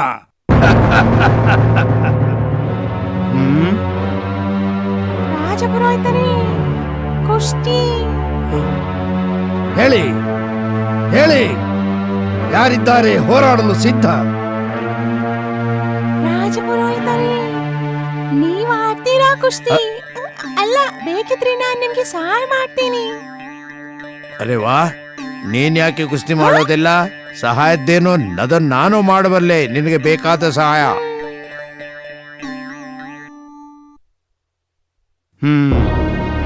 ಇದೇನು, ಈ ಪಹಲ್ವಾನನ ಜೊತೆ ಕುಸ್ತಿ ಆಡಲು ಒಬ್ಬ ಮನುಷ್ಯನೂ ಸಿದ್ಧನಿಲ್ಲ. ಎಷ್ಟು ನಾಚಿಕೆಯ ವಿಷಯ. ಹೇಳಿ, ಯಾರು ನನ್ನೊಡನೆ ಕುಸ್ತಿ ಮಾಡುವಿರಿ? ರಾಜಪುರೋಹಿತರೇ, ಏನೋ ಸುಸಂಧಿ ನಡೆದು ಎದುರಿಗೆ ಬರ್ತಿದೆ. ಸುಮ್ನಿರು. ಒಮ್ಮೆ ಹೇಳಿದ್ನಲ್ಲ, ನಾನ್ ಅವರೊಡನೆ ಸ್ಪರ್ಧೆ ಮಾಡೋದಿಲ್ಲ ಅಂತ. ಅರೆ ರಾಜಪುರೋಹಿತರೇ, ಹಾ, ನಿಮಗೆ ಕುಸ್ತಿ ಆಡ್ಲಿಕ್ಕಿಲ್ಲ. ಇಲ್ಲ. ನೀವು ಬರೀ ತೆನ್ನಾಲಿ ರಾಮನ ಹೆಸರು ಸೂಚಿಸಿ. ಅಬ್ಬಾ, ಇದೆಂಥ ಬೆಟ್ಟವಪ್ಪ. ತೆನ್ನಾಲಿ ರಾಮ ಇಷ್ಟೊಂದು ಜನರು ನಮಗೆ ಗೇಲಿ ಮಾಡ್ಯಾರೋ? ಇಲ್ಲ ರಾಜಪುರೋಹಿತರೇ, ಯಾರು ನಗಲಾರರು. ಬೇಡದ ಜಾಗದಲ್ಲಿ ತಲೆ ಹಾಕ್ತಾರಲ್ಲ, ಆಗ ಜನರಿಗೆ ಏನು ಅನ್ಸೋದಿಲ್ಲ. ನೀವು ಅವನ ಹೆಸರು ಹೇಳಿ ನೋಡಿ. ಒಪ್ಪಿದ್ರೆ ಸಾಯ್ತಾರೆ, ಒಪ್ಪದಿದ್ರೆ ಮುಳುಗ್ತಾರೆ. ಆಹಾ, ಈಗ ಸೂಚಿಸ್ತೇನೆ ಅವನ ಹೆಸರು. ಬೇಗ ಸೂಚಿಸಿ. ಮಹಾರಾಜರೇ, ಈ ಪೈಲ್ವಾನನ್ ಜೊತೆ ನಾನ್ ಕುಸ್ತಿ ಮಾಡ್ತೇನೆ. ಕೊಟ್ಟಯ್ಯ, ಒಳ್ಳೇದೇ ಆಯ್ತು. ಹಾವು ಸಾಯ್ತದೆ, ಕೋಲು ಮುರಿಯಲಿಲ್ಲ. ಸುಮ್ನಿರೋ. ಏನು, ನೀನು ಕುಸ್ತಿ ಆಡುವೆಯಾ? ಹೌದು ಮಹಾರಾಜರೇ, ನಾನಿವನ ಜೊತೆ ಕುಸ್ತಿ ಆಡ್ತೇನೆ. ಅರೆ, ನೀನು ಇವನೊಂದಿಗೆ ಕುಸ್ತಿ ಆಡಿದ್ರೆ ಇವನಿಗೆ ಅವಮಾನ. ಇಲ್ಲ ಮಹಾರಾಜರೇ, ಅವಮಾನವಾಗಬೇಕಾದ್ದು ನಿಮ್ಮ ರಾಜ್ಯದಲ್ಲಿರುವ ಪೈಲ್ವಾನ್ರಿಗೆ. ಅವನಿಗೆ ಆಡ್ಲಿಕ್ಕಿದ್ರೆ ಆಡ್ಲಿ ಬಿಡಿ. ಕುಸ್ತಿಯ ನಂತರ ಅವನಿಗೂ ತನ್ನ ಶರೀರದಲ್ಲಿ ಎಷ್ಟೊಂದು ಎಲುಬುಗಳಿವೆ ಅಂತ ತಿಳಿಯುತ್ತೆ.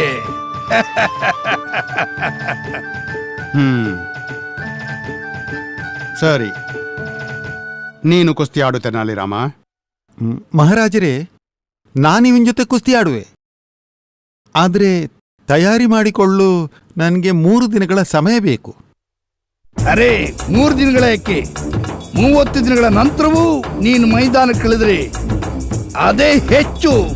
ಭೇಟಿಯಾಗೋಣ 3 ದಿನಗಳ ನಂತರ ಮೈದಾನದಲ್ಲಿ. ರಾಜಪುರೋಹಿತರೇ, 3 ದಿನಗಳ ನಂತರ.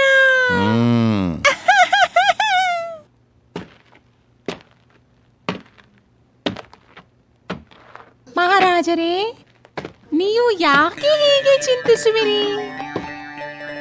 ತೆನ್ನಾಲಿ ರಾಮ ತುಂಬಾ ಜಾಣ. ಅವನು ಇದಕ್ಕೊಂದು ದಾರಿ ಹುಡುಕ್ತಾನೆ. ಈಗ ಅವನು ಎಷ್ಟು ದೊಡ್ಡ ನಿರ್ಣಯ ತಗೊಂಡಿದ್ದಾನೆಂದ್ರೆ ಅದರ ಅರ್ಥ ಅದರ ಹಿಂದೆ ವಿಷಯವೇನಾದ್ರೂ ಇರಲೇಬೇಕು.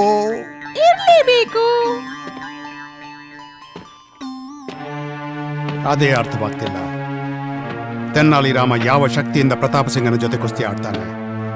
ಪ್ರತಾಪ ಸಿಂಗನೊಡನೆ ಕುಸ್ತಿ ಆಡೋದು ಅಂದ್ರೆ ಜೀವದೊಂದಿಗೆ ಆಟವಾಡಿದಂತೆ. ಮಹಾರಾಜರೇ, ಮತ್ತೆ ನಾವು ಇನ್ನೇನು ಮಾಡುವುದು? ಹಾ, ನೀವಿಬ್ರು ನನ್ನ ಪರವಾಗಿ ತೆನ್ನಾಲಿರಾಮನ ಬಳಿ ಹೋಗಿ ಆಗಲಿ. ಮತ್ತೆ ಅವನನ್ನು ಕುಸ್ತಿ ಆಡದಂತೆ ಒಪ್ಪಿಸಿ. ರಾಜಪುರೋಹಿತರೇ, ನಿಮ್ಮ ಆಜ್ಞೆಯಂತೆ ಆಗಲಿ ಮಹಾರಾಜರೇ. ಆದ್ರೆ ರಾಜಪುರೋಹಿತರೇ,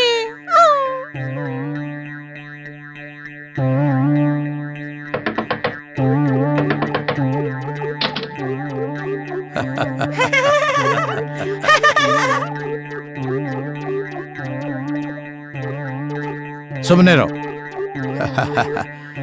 ನಾವು ತೆನ್ನಾಲಿ ರಾಮನನ್ನು ಕುಸ್ತಿ ಆಡದಂತೆ ಒಪ್ಪಿಸಲು ಬಂದಿದ್ದೇವೆ. ಹೌದು, ಅವರ ಚಿಂತೆಯನ್ನು ನಾವು ಮಾಡದಿದ್ದರೆ ಇನ್ಯಾರು ಮಾಡ್ತಾರೆ? ಎಲ್ಲಿದ್ದಾನೆ ತೆನ್ನಾಲಿ ರಾಮ? ಎಲ್ಲಿದ್ದಾರೆ? ಅವರು ನದಿಯ ತೀರದಲ್ಲಿರುವ ಹನುಮಾನ ದೇವಸ್ಥಾನಕ್ಕೆ ಸಾಧನೆ ಮಾಡಲು ಹೋಗಿದ್ದಾರೆ.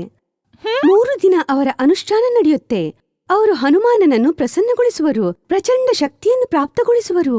ಆ ನಂತರ ಆ ಪಹಿಲ್ವಾನನನ್ನು ಸೋಲಿಸುವರು. ಆದ್ದರಿಂದ 3 ದಿನಗಳವರೆಗೆ ಅವರ ಅನುಷ್ಠಾನಕ್ಕೆ ವಿಘ್ನ ತರಬೇಡಿ. ರಾಜಪುರೋಹಿತರೇ, ಸಾಕು ನಿಲ್ಸು. ಸುಮ್ನಿರೋ. ತೆನಾಲಿರಾಮ ಹನುಮಾನರನ್ನು ಪ್ರಸನ್ನಗೊಳಿಸಲು 3 ದಿನ ಅನುಷ್ಠಾನ ಮಾಡುತ್ತಾನೆ ಎಂಬ ವಿಷಯ ರಾಜಪುರೋಹಿತನಿಂದ ಸಾಮಾನ್ಯ ಪ್ರಜೆಗಳವರೆಗೆ ಮತ್ತು ರಾಜನಿಂದ ಪಹಿಲ್ವಾನನವರೆಗೆ ತಲುಪಿತು. ಏನು, ತೆನಾಲಿರಾಮ ಅನುಷ್ಠಾನ ಮಾಡುತ್ತಿರುವೇನೆ? ಹೌದು ಪಹಲ್ವಾನ್ರೇ, ಅವರಿಗೆ ಯಾವುದೂ ಅಸಂಭವವಲ್ಲ. ಹನುಮಾನ ಮಾತ್ರವಲ್ಲ, 33 ಕೋಟಿ ದೇವರು ಕೂಡ 3 ದಿನಗಳಲ್ಲಿ ಅವರ ಮೇಲೆ ಪ್ರಸನ್ನರಾಗಬಹುದು. ನೋಡಿ, ನಿಮ್ಮಂತ ಮನುಷ್ಯರ ಆಹ್ವಾನವನ್ನು ಸ್ವೀಕರಿಸಲು ಅವರೇನು ಮೂರ್ಖರಲ್ಲ. ಅವನು ಸೇರಾದ್ರೆ ನಾನು 1 ಕಾಲು ಸೇರು. ನೋಡೋಣ ಏನಾಗುತ್ತೆ ಅಂತ. ಆದ್ರೆ ನನಗೊಂದು ವಿಷಯ ತಿಳಿಸು, ಈ ಹನುಮಾನ ದೇವಸ್ಥಾನ ಎಲ್ಲಿದೆ? ಅದೇ ಮೆತ್ತಿಗೆ ನದಿಯ ತೀರದಲ್ಲಿ ಇದೆ. ಸರಿ, ಇರ್ಲಿ ಬಿಡು, ಇರ್ಲಿ.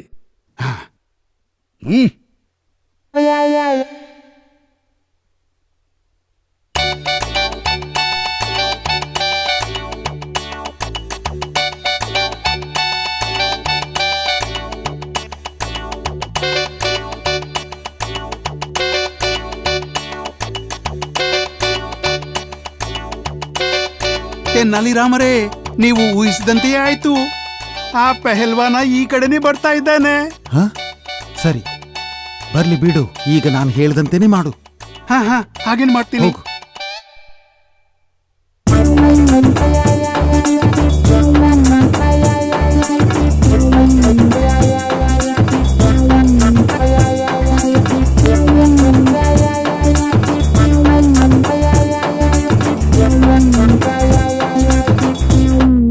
ಓಂ ಬಜರಂಗಾಯ ನಮಃ. ಜಯ ಬಜರಂಗಬಲಿ. ಓಂ ಜಯ ಬಜರಂಗಬಲಿ. ಜಯ ಬಜರಂಗಬಲಿ. ಬಜರಂಗಬಲಿಗೆ ಜಯವಾಗಲಿ. ಜಯ. ಈಗ ನಿನ್ನ ಸಾಧನೆ ಸಫಲವಾಯಿತು.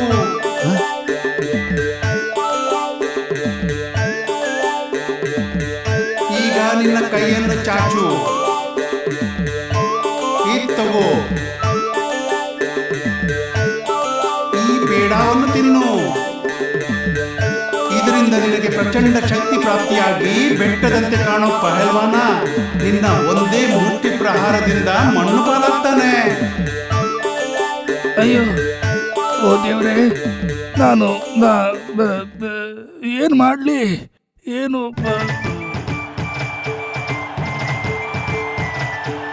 3 ದಿನಗಳ ಯಶಸ್ವಿ ಸಾಧನೆಯ ಬಳಿಕ 4ನೇ ದಿನ ಬಂತು. ತೆನಾಲಿ ರಾಮ ಕುಸ್ತಿ ಆಡಲು ರಂಗಕ್ಕಿಳಿದ.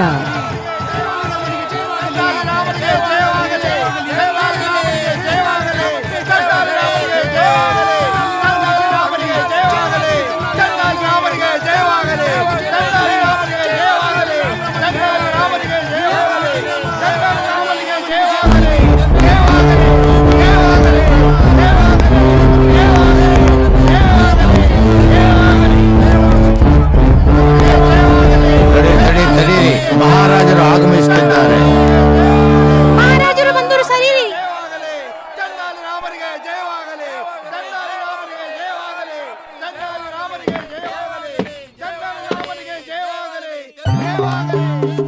ಏನು ತೆನ್ನಾಲಿ ರಾಮ, ಸಿದ್ಧನಿರುವೆಯ ಕುಸ್ತಿ ಆಡ್ಲು? ಹೌದು ಹೌದು ಮಹಾರಾಜರೇ, ಈಗ ಬರೀ ಪ್ರತಾಪ ಸಿಂಗ ಬರುವುದನ್ನೇ ಕಾಯ್ತಿದ್ದೀನಿ. ಯಾಕೆ ಅವನ್ಯಾಕೆ ಇನ್ನೂ ಬಂದಿಲ್ಲ? ಹೋಗಿ ಯಾರಾದ್ರೂ ಕರೆದನ್ನಿ ಅವನನ್ನ.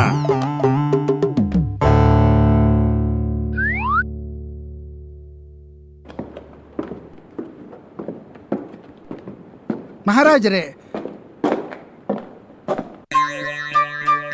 ದಿಲ್ಲಿಯ ಪೈಲ್ವಾನ ಪ್ರತಾಪ್ ಸಿಂಗ ನಿನ್ನೆ ಮಧ್ಯರಾತ್ರಿಯೇ ಸದ್ದಿಲ್ಲದೆ ತನ್ನ ಗಂಟು ಮುಟ್ಟೆ ಕಟ್ಟಿ ವಿಜಯನಗರದಿಂದ ಓಡಿ ಹೋಗಿದ್ದಾನೆ. ಏನು, ಇದು ಹೇಗೆ ಸಾಧ್ಯ? ಯಾಕಾಗಕ್ಕಿಲ್ಲ ಮಹಾರಾಜರೇ? ಅವನ ಶಾರೀರಿಕ ಶಕ್ತಿಯ ಭಯ ಜನರಿಗಾಗ್ತಿರುವಾಗ ನನ್ನ ಬೌದ್ಧಿಕ ಶಕ್ತಿಯ ಭಯ ಅವನಿಗ್ಯಾಕಾಗಬಾರ್ದು ಮಹಾರಾಜರೇ? ವಾ ತೆನ್ನಾಲಿ ರಾಮ, ವಾ! ನೀನು ನಮ್ಮ ರಾಜ್ಯದ ಗೌರವ ಉಳಿಸಿದೆ. ಧನ್ಯ ನೀನು ಹಾಗೂ ನಿನ್ನ ಬುದ್ಧಿವಂತಿಕೆ.